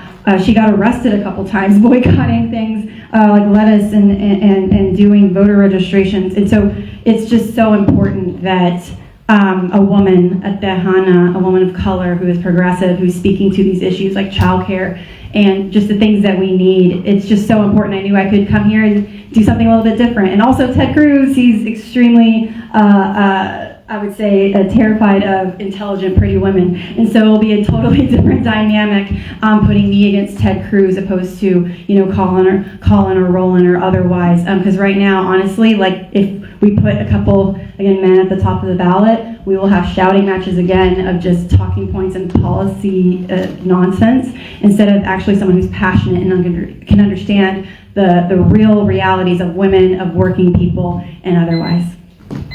All right, thank you. Before you go up, just want to remind candidates that answer the question as far as what you would do and not towards your potential opponents, whether they're here or not here. Thank you.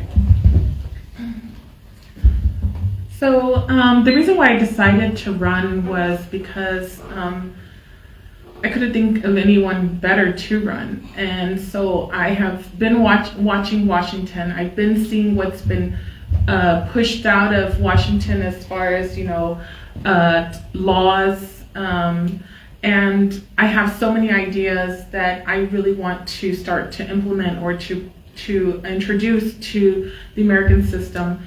I want to reintroduce some tax modifications in reference to small businesses where we are going to return the 4.2% for employer match to from what it is at 6.2% to help small business. I also want to fix whatever Donald Trump did to our payroll tax system. I want to make sure that it's fair for individual taxpayers. And also I want to introduce the Corporate Accountability Act, which is unheard of, which is something that's going to raise the standard for corporations to be held accountable for their environmental factors, for their labor factors, and for their financial factors, because everybody should pay their fair share, and we should stop allowing for corporations to be taking deductions for taking their manufacturing overseas. We should stop allowing corporations to take deductions for environmental hazards that are occurring here in our beautiful land. And so I'm the person that is ready to question the law for that and isn't afraid to question the law for that, because I know it can be done. I've studied Internal Revenue Code over the past 100 years.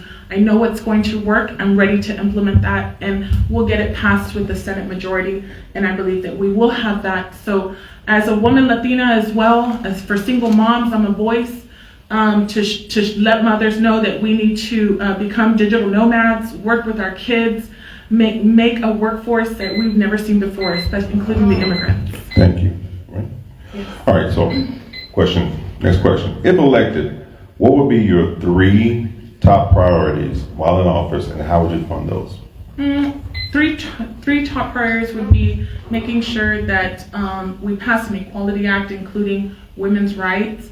Also, I definitely want to revamp the tax code to include immigration tax, so that way we can, let the immigrants know, y'all can come over here and work, but you're going to pay your fair share of taxes as well. And then also, I want to make sure that we take care of Social Security. Social Security is really important, guys, and I have been approached by some Republican candidates. They understand that I know the language of money, and so I snuck in there and took a look at what their agenda was and what their budgets are, and they have absolutely nothing ready for Social Security. But me, on a factor where I saw how much they're allocating towards Social Security in the budget, it's ridiculous. As an accountant, I will go in there and make sure that we are pushing it to the maximum to make sure that we take care of people's insurances and medicines and coverage and even benefits, guys, because that is so important. We need to raise the quality of life, because powering prosperity is what I would love to do. Thank you. Thank you. Can you repeat the question again? Yes. If elected, what would be your 3 top priorities while in office, and how would you fund them? Yes, so number 1, nothing will change in our political system if we don't get money out of politics. We absolutely, it's disgusting, and right now we've made it impossible unless you're rich, that's the only way you can run for office. Young people are pushed out, women are pushed out. And so by reforming overall campaign finance laws, making publicly funded elections where, hey, everyone gets $250 each, that's all you get per cycle. Hey, you only get to be have 2 months worth of advertising beforehand, nothing else. Like there's things that we can do, and making it easier on the ballot to have information about each candidate. Like our democratic system, like it doesn't even give us the basic stuff to be able to make decisions and educated decisions about our rights. And so that's number one. Number two, I mean, healthcare, universal healthcare, not attached to an employer, whether you have insurance or not, you're paying so much money. I was quoted $3,000 for an MRI the year that I had my newborn. I was like, yeah, I'm not getting that done. I can't. Like, so many people have that situation, and small businesses can't hire because so many people, like restaurants, bars, nail salons, hair places, they can't offer insurance to their workers. It's too expensive. And so we absolutely have to pay for these things to even allow small businesses to be able to hire. And so universal health care includes mental health care. We have a huge mental health care crisis in this country and in this state. And so we have to fund these things. I'll tell how I fund all this at the end, but number three, we absolutely need childcare. We absolutely need childcare. It's connected to our economy. It keeps people from working, and we just want to shame moms and otherwise for, not having enough. They can't feed their kids. It's like you haven't made it possible for them to work to actually get money to, get things done. So childcare is huge, but also a ceasefire in Gaza. It's crazy that we're sending all this billions of dollars. We spent $2 trillion between 9/11 and when we left, and it just sowed more terrorism and more pain, and our veterans come back all messed up as well. So there's lots of things I care about, but yeah, we pay for these things with Thank you. Basically making marijuana, cannabis legal, taxing the hell out of it, and wealth taxes. Stay, remain. Oh, stay, sorry. No problem. It comes quick, I know. Yes. In addressing the critical issues of healthcare access, what specific strategies would you employ to ensure affordable and comprehensive healthcare for the diverse population of Texas? And how do you plan to collaborate across party lines to enact meaningful reform? So yeah, it's Medicare for all. That's what it is. There's nothing else. Like that's the answer. And I work with Bernie Sanders and Elizabeth Warren and some other folks who are also passionate about it. I would be providing 60 votes to help us do that. But what was the second part of your question? The second part says, how do you plan? Bipartisan, that's what it was.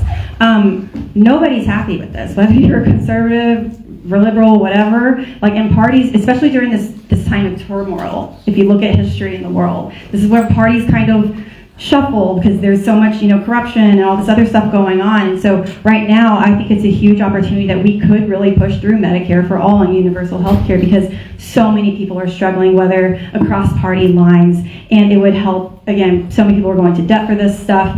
But the way you work bipartisan is by being a empathetic and just different approach than a lot of the male candidates that we've been putting in there. It's a lot of shouting and a lot of blaming opposed to, hey, let's talk about things that we can actually get done together. And again, wrapping almost conservative or wrapping progressive ideas in more conservative Texan speak. Like again, speaking about how it's hurting small businesses. It prevents small businesses from hiring. And so I think that, again, kind of speaking to it in different ways and, again, reaching across the aisle, it's a lot easier when you come from an empathetic female kind of perspective. It's just a little bit disarming opposed to what's currently there, which is a lot of shouting matches and whatnot. Thank you. Can you repeat the question? Yes. In addressing the critical issues of healthcare access, what specific strategies will you employ to ensure affordable and comprehensive healthcare for the diverse population of Texas? And how do you plan to collaborate across party lines to enact meaningful reform? So, in reference to healthcare, from a tax perspective, I'm sorry guys, I keep going into that subject, but of course, the establishment of the Affordable Care Act, which is something that I have been a true fighter for since its inception in 2012. I have ideas about allocating certain methodologies when we're applying the amount of the premium tax credit. So the premium tax credit is a tax credit that you qualify to help pay for your premiums through Obamacare when you go through the open market. Of course, I want to make sure that we expand the open market where you can sign on to get health insurance throughout the year instead of through a certain period. But in reference to the Affordable Care Act, it established what is called it established minimum essential coverage. So that minimum essential coverage closed any loopholes for insurance companies to not allow certain coverage. So that establishing minimum essential coverage was pinnacle to our healthcare reform. So in addition to minimum essential coverage, I want to create minimum essential medications that will be covered by the premium tax credit, so that way we can make sure people stay on their medications, ensuring mental health coverage as well. And also we make sure that they do not take money out of their own pockets to pay for these minimum essential medications, which is something that we need to sustain life. So in all, what we can do in order to secure bipartisanship is Republicans love money. They want to know what their bottom line is. At the end of the day, with minimum essential medications, we're going to make sure that the pharmaceutical companies keep a strategic advantage over their medications, and they remain innovative. So we'll cover the cost of medications that otherwise people wouldn't pay for out of their own pockets. And so when we talk about money and talk about helping corporations on an individual basis, Republicans will listen. Thank you. Questions? Well, it was kind of for both. Yes. But mostly. Okay. Okay. Okay. No. Well, you answer it. Okay. Okay. Well, kind of like twist the word. No. Okay. Okay. So I am from Waxahachie, actually, and when I moved to Dallas in 2020, Colin Allred was the first Democrat I ever voted for. And at the time, I was in an abusive relationship as well. And I felt that he gave me a voice, and that he gave the voices to every 20-year-old girl who locks themselves in a bathroom to hide from a man on Fitzhugh Avenue, maybe. Now I don't feel like he's given me a voice. He voted to condemn my opposition to watching my tax dollars mutilate children as anti-Semitism. So how can I count on you to give me a voice in Congress? Thank you. For children, I'm so sorry, can you? Primarily for my tax dollars being used to bomb civilians, but. Oh yes, so as far as budget matters when it comes to government, yeah, we need to maybe pass some laws that are going to be specific to not allowing us to negotiate with terrorists, and not allowing that those religious wars will affect personal peoples and what they feel that they need to allocate money to. But at the end of the day, I think diplomacy is really important, right? And we want to make sure that there is a ceasefire, that there is peace in Gaza, and we need to help and make sure that the money that's sent there is put to the right situation. So we need a little bit of micromanagement in that area, and I think someone with a degree in accounting will ensure all that, especially when the voters are holding us accountable. So I would love to be your voice to ensure that you know where your money is going and what it's going for, and just like with Iron Man, if there's something bad going on in a little town, you come and you tell me, and you make sure that we know that we need to stop that.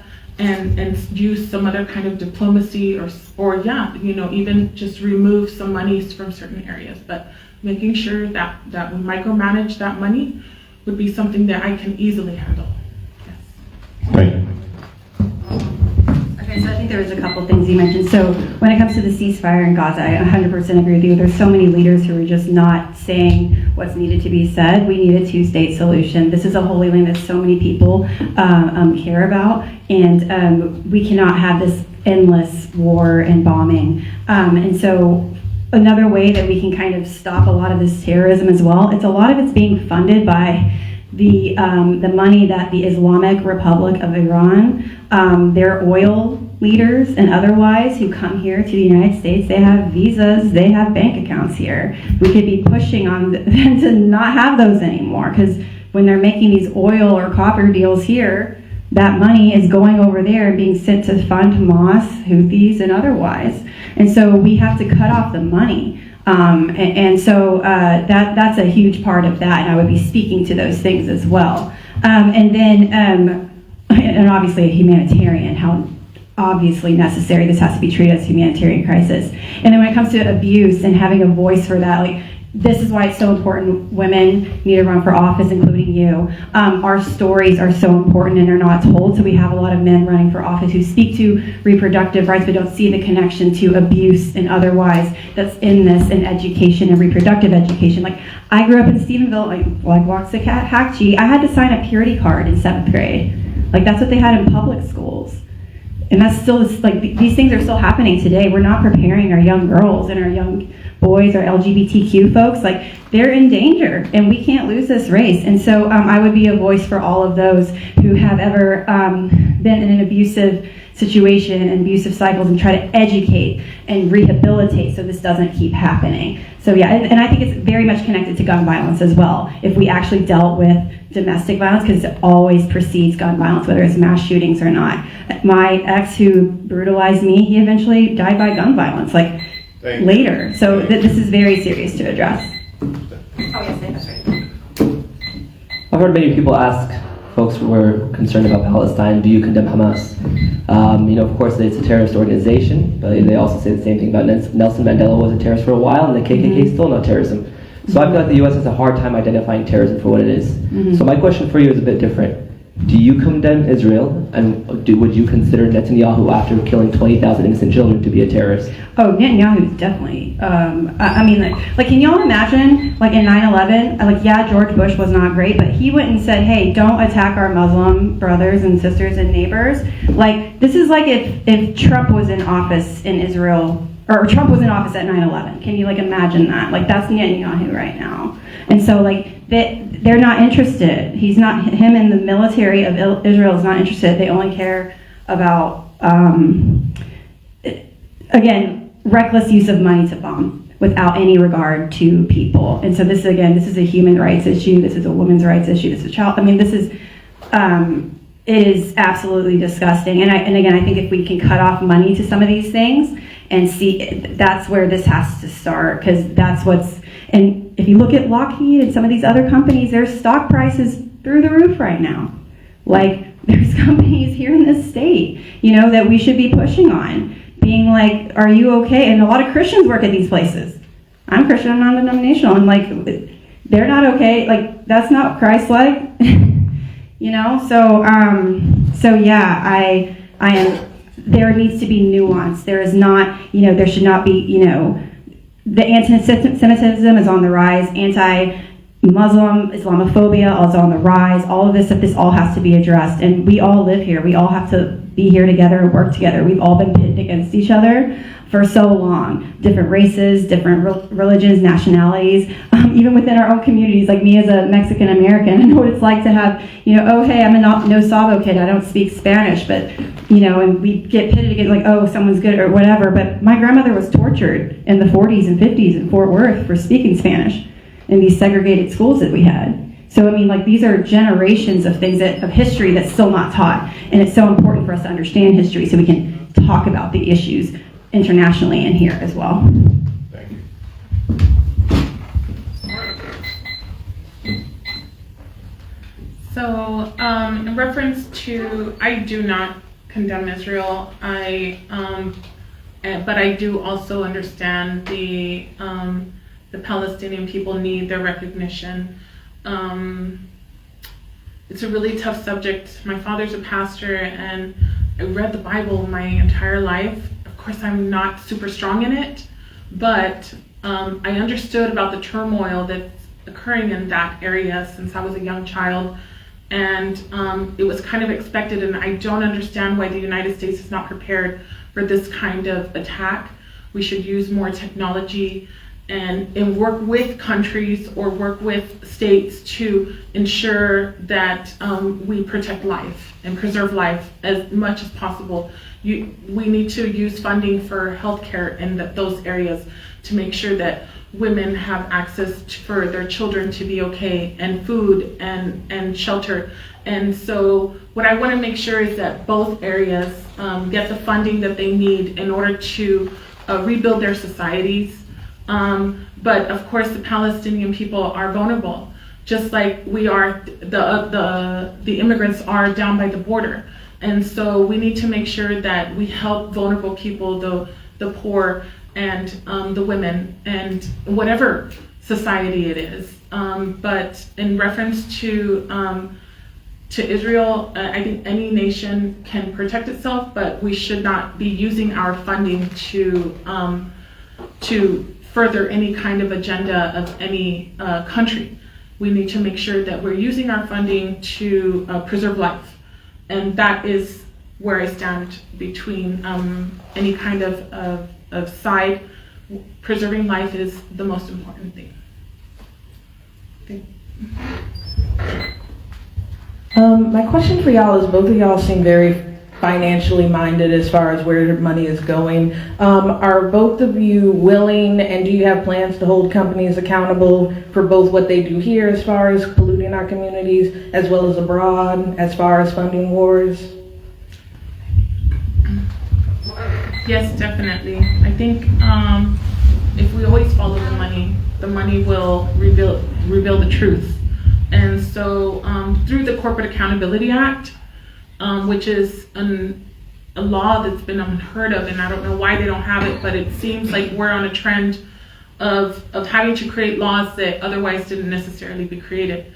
But through an important Corporate Accountability Act, we will also hold the CEOs accountable for wherever it is that their money goes, even in a personal perspective, because they are in charge of large bodies of workers.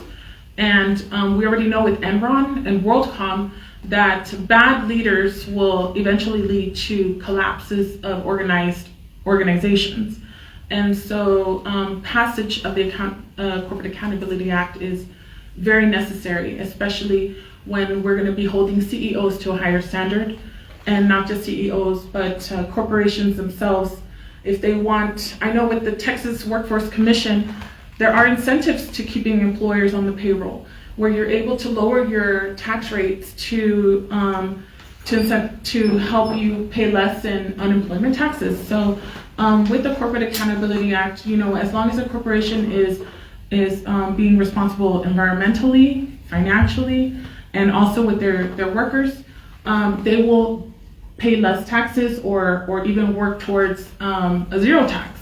So, but if they are moving their manufacturing overseas and they are giving other companies workforce labor and booming their economies, they are not going to be allowed to the same tax breaks that real American corporations that have manufacturing here will see to. And also when it comes to terrorism, we want to make sure that a lot of these CEOs are going to be held accountable in a personal matter as well. So the question is specifically about corporate accountability kind of things. Yeah. So in general, corporations aren't paying their fair share, period. And CEO pays crazy. We all know that. I think that by addressing a lot of the stuff with wealth taxes, because again, right now there's 100,000 people in this country that have more money than God that they will never spend in their lifetime. Hey, just like Elizabeth Warren said with wealth taxes, keep your first 10 million, buy your houses or yachts or whatever, but after that, we're going to tax 2 to 5% and pay for our schools, pay for our childcare, pay for these things, and so and our healthcare, and a lot of times too, a lot of the reason these big billionaire people aren't getting taxed right is because they don't take an income, because it's all via stocks or otherwise. And so we have to be able to start taxing these guys, because they have, again, so much money and they're just holding on to it and it's not being distributed to the rest of us. So yeah, that's my thoughts on that. Did that answer your question, or do you have a little bit more? There was a little bit more. What was the other part of it? The environmental. Oh yes, oh my gosh, yes. Okay, so we have to deal with our water rights federally. There are companies that are coming over here literally drilling so far down wells, using all our water to literally create grass here and hay that they then go ship it to Saudi Arabia to feed their cows over there. So literally our groundwater is in jeopardy. There's also spills that are happening underground. If you go look at Bill Birch, who's running for railroad commissioner, he has so much more knowledge on this than me, can speak to it a lot more. But yeah, we have oil and gas industry in this state that have been able to just do whatever the heck they want and play off of other states and otherwise. And so we have to end that. And I would be a loud voice in all this because, again, it's ridiculous how much money and corporate money runs politics. Oh yeah, that's right. I'm gonna do the against a few times. My question is, how would you tackle Citizens United and campaign finance?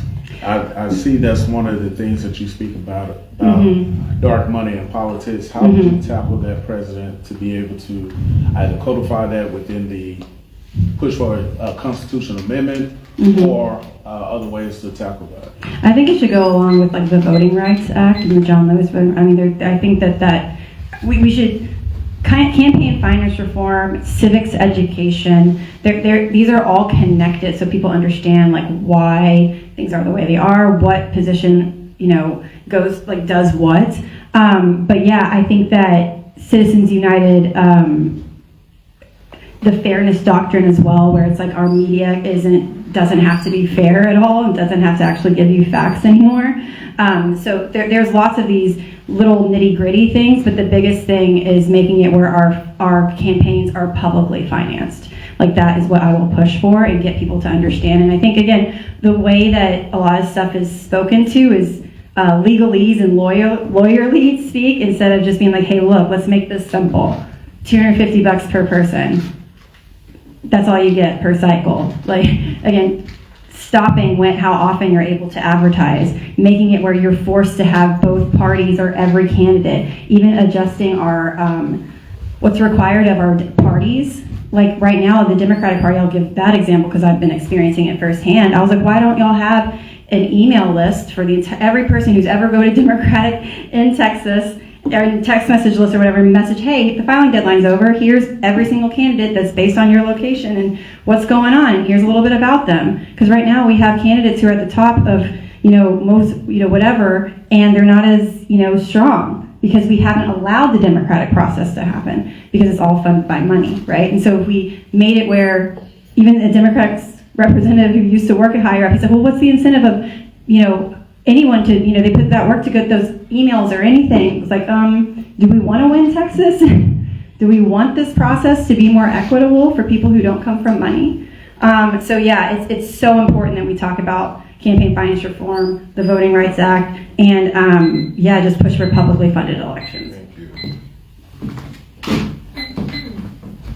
So in reference to your question, I just want to shout out real quick to Represent Us. And I just wanted to let you know I have been an advocate on the background and the underground for the Anti-Corruption Act. I have a petition in my office, have had it in my office. I've currently been fighting against politiqueras, mail ballot harvesters, and also trying to push reform for local election laws to make sure that voters cannot easily move from city to city. In reference to the Anti-Corruption Act, that will also put a limit on money, create a lot more financial accountability.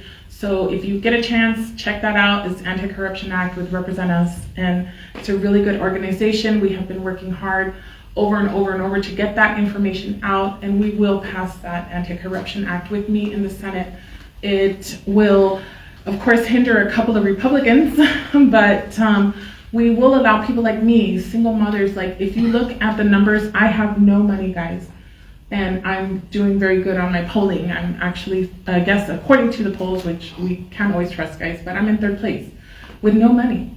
And so that goes to show that our message is resonating with the people of America. And I know money, and nobody's gonna run circles around me. I will run 2 circles around them before they even get a chance to take 1 step. Because I know for a fact what needs to be done. And so I'm ready to hit the ground running once I hit the Senate. But believe me, I've come from an immigrant family, but we've been very successful. Money means nothing to me. No amount of money could ever get me to vote against someone who is more vulnerable than I am. And so if you look, I know money talks and bullshit walks, guys, but in reference to me, I'm walking and I'm broke. And so please know that it's possible, guys. All right. So in the legal field, we call it venue shopping. So the headlines in the current paper is that Jeff Bezos could move and save $600 million in taxes. What can you do to stop or to at least explain to people how it is not beneficial for them not to pay their taxes? Yes, so Corporate Accountability Act, guys. I don't know how many ways to push this to every corner of the United States, but the Corporate Accountability Act would be able to create a net for billionaires like Jeff Bezos for moving his money, because he's going to have employees who are on government subsidies. If even one is on a government subsidy, you are disqualified in and out. That's the way the tax law. If this and that, then you don't get this.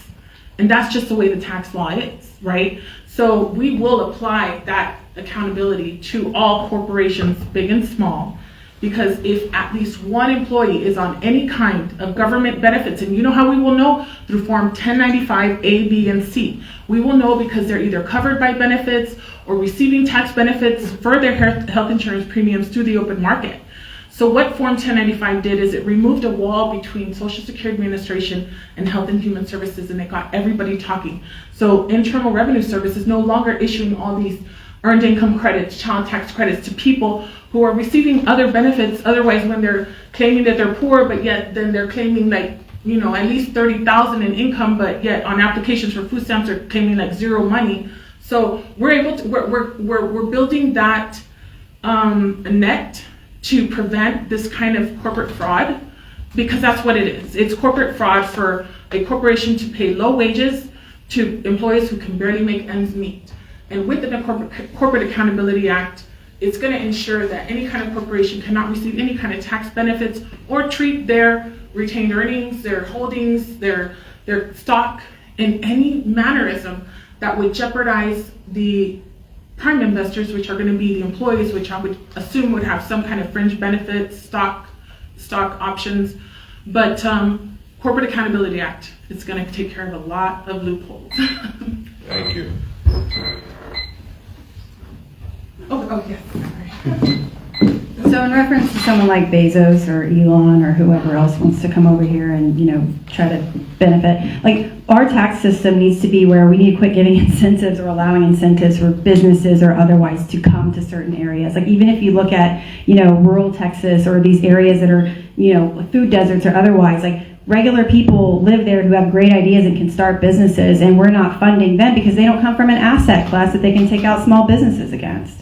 Like, we have people who've been working in restaurants and know how to run a restaurant, and if they had the opportunity to maybe pitch this like a Shark Tank-like thing to the SBA, like maybe you want your own nail salon in your house, maybe you want a tech company, maybe you want a restaurant. We should be investing instead of giving tax breaks, putting money into new businesses, new and young entrepreneurs, creatives, and so that we can actually build a better ecosystem and economy that more people can build generational wealth, come from the bottom to move up, opposed to it still just being the same rich billionaires who get to fund everything, to write the checks to everything, decide who gets to start the businesses and all of that. And so not only that, but also for these Bezos and otherwise, wealth taxes all day. Like, you know, he has more money than he'll ever spend in his life, and we have people who can barely feed their kids right now. They don't have enough money for housing.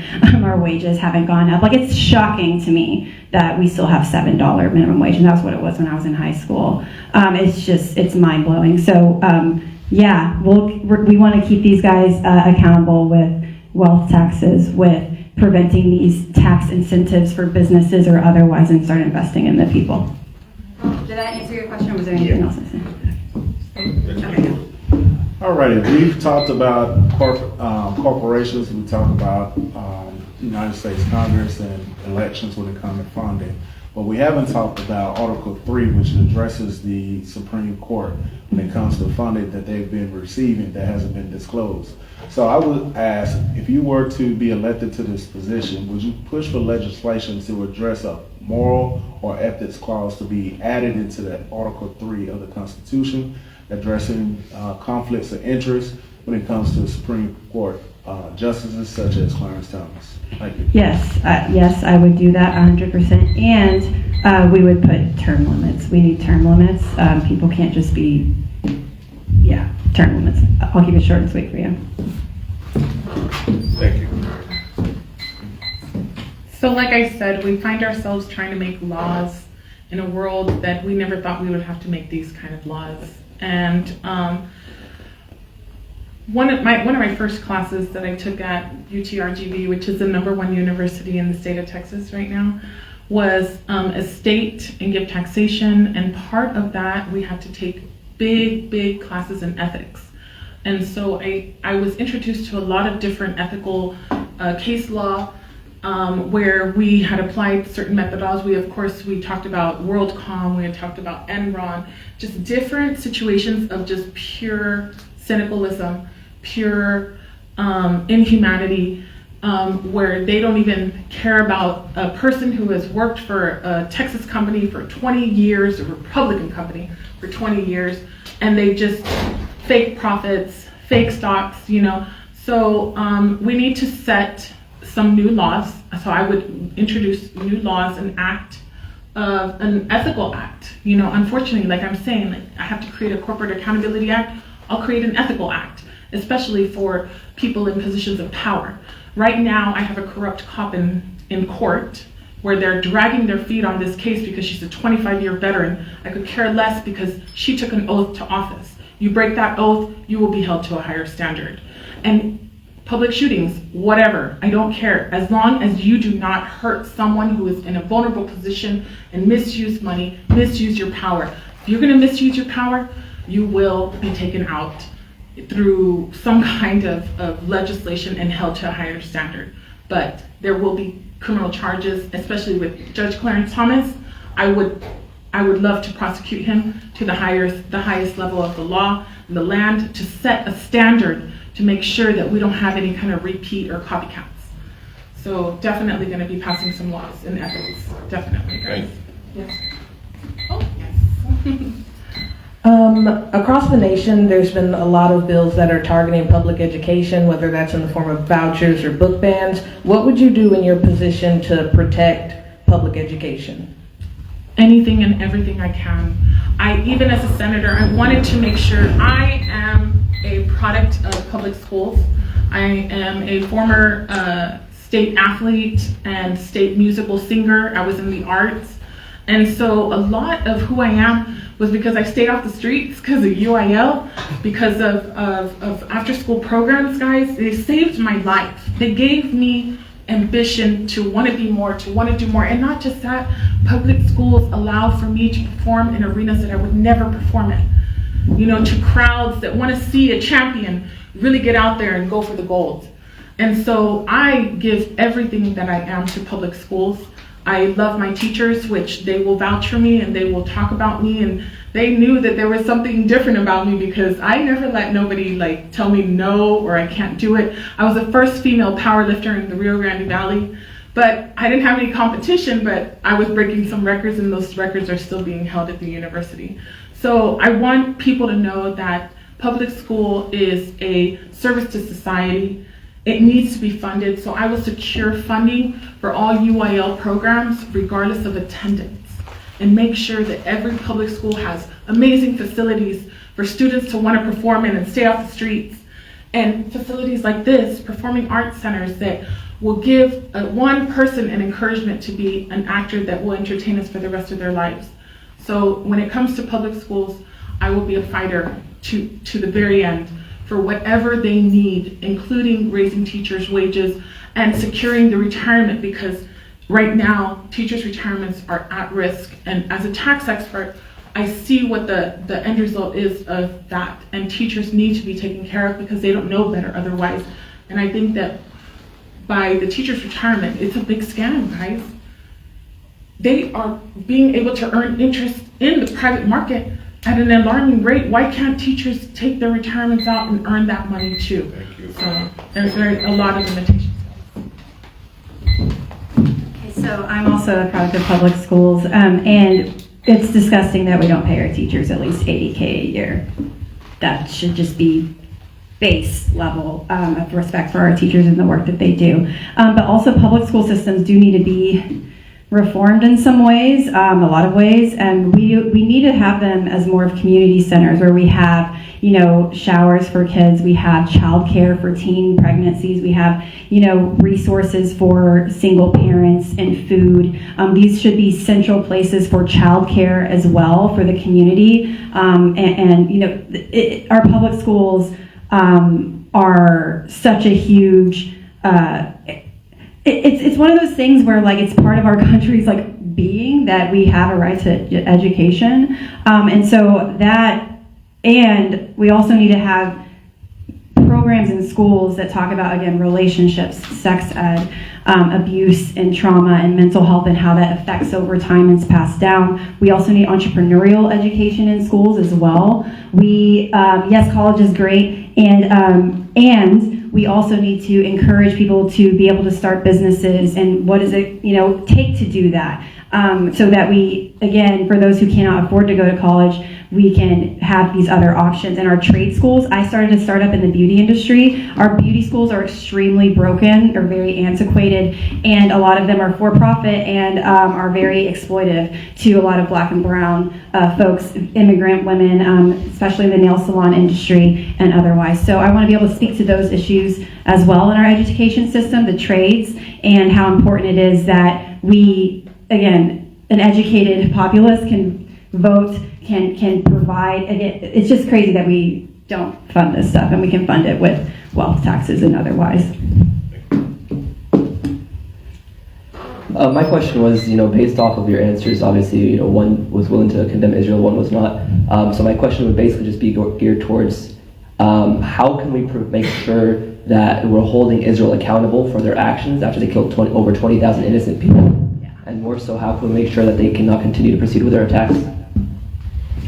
Oh, well, we need to cut off the funding to them, just period.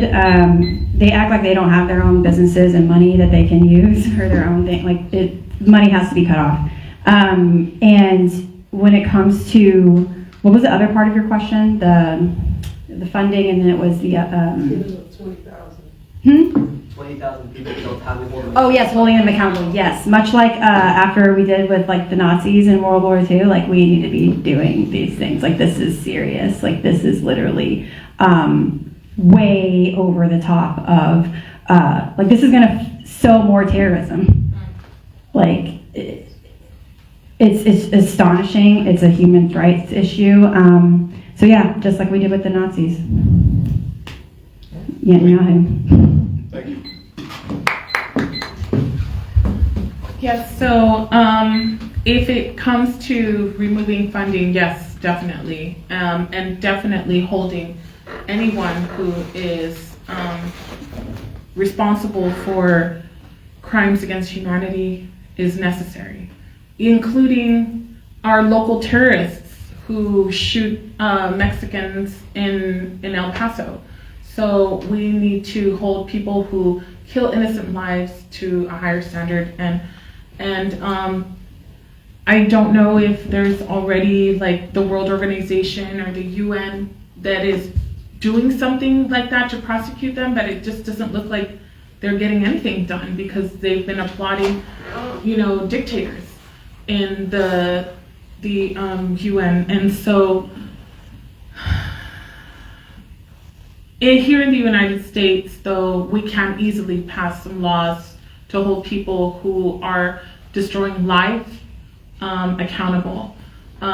It's unfortunate, though, that the legal system just drags its feet when trying to hold someone accountable that did an obvious wrong. And then what can we do to them personally? Access their bank accounts?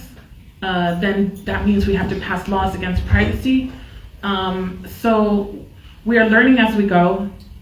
It's unfortunate that there has been a disruption in the area, but according to us Christians, we kind of knew it was coming, right? And I'm upset that, no, not the killing or the massacre, no, but the turmoil in the Middle East. It's been going on for decades and decades. We know that's coming. We need to do something more diplomacy. there has to be something done, but it's really hard to fight a battle of ideologies. It's really hard. And so we have to fight with the heart. Yes. I want to start on where you talked about crimes in community, but I'm going to take it to another aspect because we're finance as well. Banks. As we see, Navy Federal Credit Union was one of those banks that discriminated against people of color when it comes to lending, even if they met the credit criteria and also the income debt ratio criteria. When it comes to introducing legislation that will promote transparency and also equity when it comes to lending to minorities, when it comes to entrepreneurship, when it comes to housing, what is your stance, and would you promote any type of legislation to make sure that our banks are lending to people of color fairly and giving them interest rates that's comparable to their standard? So we, as someone that deals with banks and in finance, I get to see people's personal financials. I understand certain businesses who are going to be taking, an interest in loans, but also individuals. It's really hard to battle that when we don't have the transparency that we need through the IRS or through credit reporting system. I believe that in the future there is going to be some kind of accord between credit reporting systems and the IRS, because through the IDme.gov accounts right now, when they identify you as an individual, they do go based off of your credit reporting area. So we don't have anyone right now that's advocating for that fairness because they really can't wrap their minds around it. They don't even know where it's at, and the technology is barely going there. So we can utilize certain revenue information, but of course with taxpayer permission, and it would be really hard to harness all that data without a lot of people advocating for it and allowing it. So I think that it is a work in progress, and we will be addressing those kind of issues, and I'd love to hear more ideas that maybe the public would have to bring forth certain kind of removing discrimination from like high interest rates and closing fees and premiums and certain things that would really affect a mortgage by like $100,000, when you add $7,500 to the mortgage. It's ridiculous. So we need a lot more fairness. I personally dealt with a corrupt mortgage lender who wanted to add money to my account saying it was like a cash value. We need a little bit more transparency when it comes to the application process, when it comes to mortgages. So that way, and it's getting there because now they're verifying transcripts with the IRS. Whenever you go apply for a house, you have to provide a transcript and you have to have verification of paying your taxes. And so it's a work in progress. Thank you. Okay, so a lot of the reason these banks and whatnot do not lend or give great service to Black and brown people is because the leaders of these places are not Black and brown people. We have a bunch of banks and corporate companies that their whole leadership is just older white dudes. And so when you don't have diversity in leadership, you don't, or in your staffing or otherwise, it makes it, again, these systemic racist, bias types of things continue to happen. So I think it's super important that we also elevate there. Like I know of different Black founded, brown founded banks that are trying to, again, start something different that has a different culture, right? So I think that we should encourage where you can see leaders who look like you in these banks and people, so that, again, it's just a better situation from coming from the community. So I think, we really have to, it's kind of going to show how important DE&I education and otherwise is, so people understand why these things continue to happen. And so, like, even my dad was one of the, as a Latino, was denied getting loans in Stephenville, Texas for trying to start his battery and tire business because he was like, oh, keep dreaming. He had everything there, and the person was like, oh, keep dreaming. Like that's it. And so again, we have to kind of deal with some of these overarching issues and get more people of color in leadership. And again, in the meantime, because obviously, it's just such an uphill climb with all this stuff. I mean, the same thing goes in the venture capital world, right? The same types of money goes to the same types of dudes or whatever. And so we really have to push for, again, education so people understand this, and then also pushing, again, leaders to have more diverse people at the top of it, because that's how that stuff changes. Did that answer all of your question? What was the other part of it? Or did I have most of it? Transparency in banking. Yeah. Being redlined. Yeah, That's basically yeah. where I'm going. Yeah. All right, thank you. All right, we have been thoroughly informed on the candidates platform, so at this point in time, we've come to the portion where they will give their 2-minute closing, and we'll begin with you, Ms. Phillips. So we haven't won a statewide race in 30 years. And our Democratic Party and just parties in general have made it so that it's all about money and opposed to who can actually beat the candidate on the other side, right? And so if we want to win, it's going to require something different.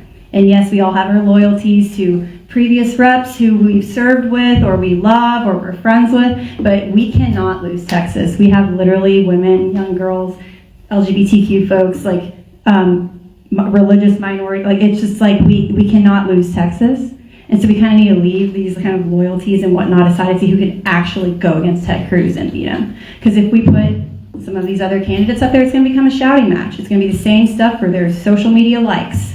And that won't work anymore. We need a progressive woman who will speak to these issues, is not afraid to speak to some of these harder issues.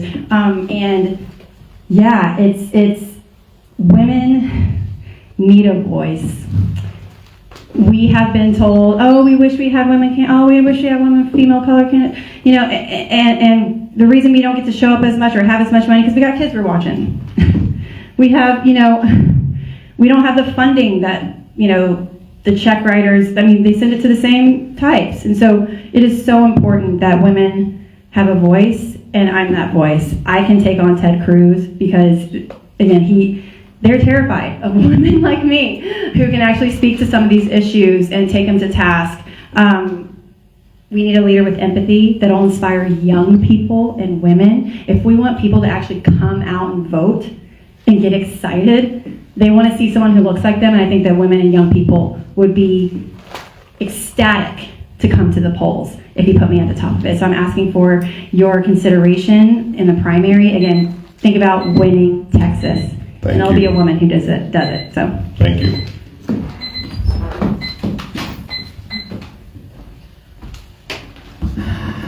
Dear voters of Texas, my name is Mary Gomez, and I am your candidate for U.S. Senate.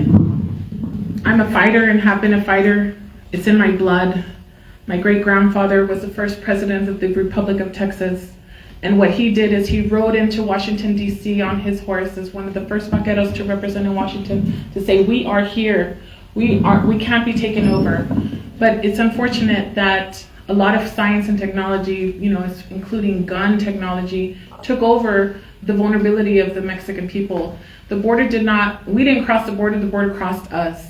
But at the end of the day, I want y'all to know that I am a fighter. I'm on your side. I understand any kind of inequalities, whether it be from LGBTQ or racial inequalities. I will fight for the American people and make sure that Texans are represented.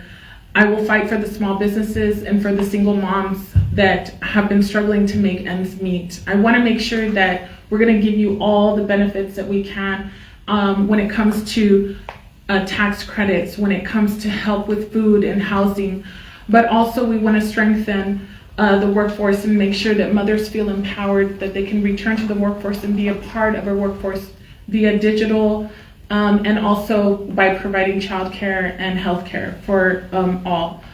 But at the end of the day, I want to make sure that you guys vote for a Democrat, and we need to flip Texas blue. It's important that we have a Senate majority of Democrats so that way Texas can have a voice, because with Ted Cruz, Texas has not had a voice. And he's been self-serving, and so self-serving that he abandoned y'all in your most vulnerable times. And let me tell you what I was doing when the lights went out, was calling the county judge and asking, why do my neighbors not have light? So I will fight for you guys. It's unfortunate I didn't have Ted Cruz's number, because if not, I would be chewing his head off. But I guarantee you that I will not abandon the people of Texas. Thank you. All right, let's give our candidates a round of applause. Thank you for coming out. We appreciate you. Thank you. And again, as we are 8 days away from early voting, remember, friends don't let friends vote alone, you vote with them, okay? All right, until we meet again next week, we'll have our Republican candidates we've invited Republican senators and representatives from District 32. All right, with that, good night and see you next week.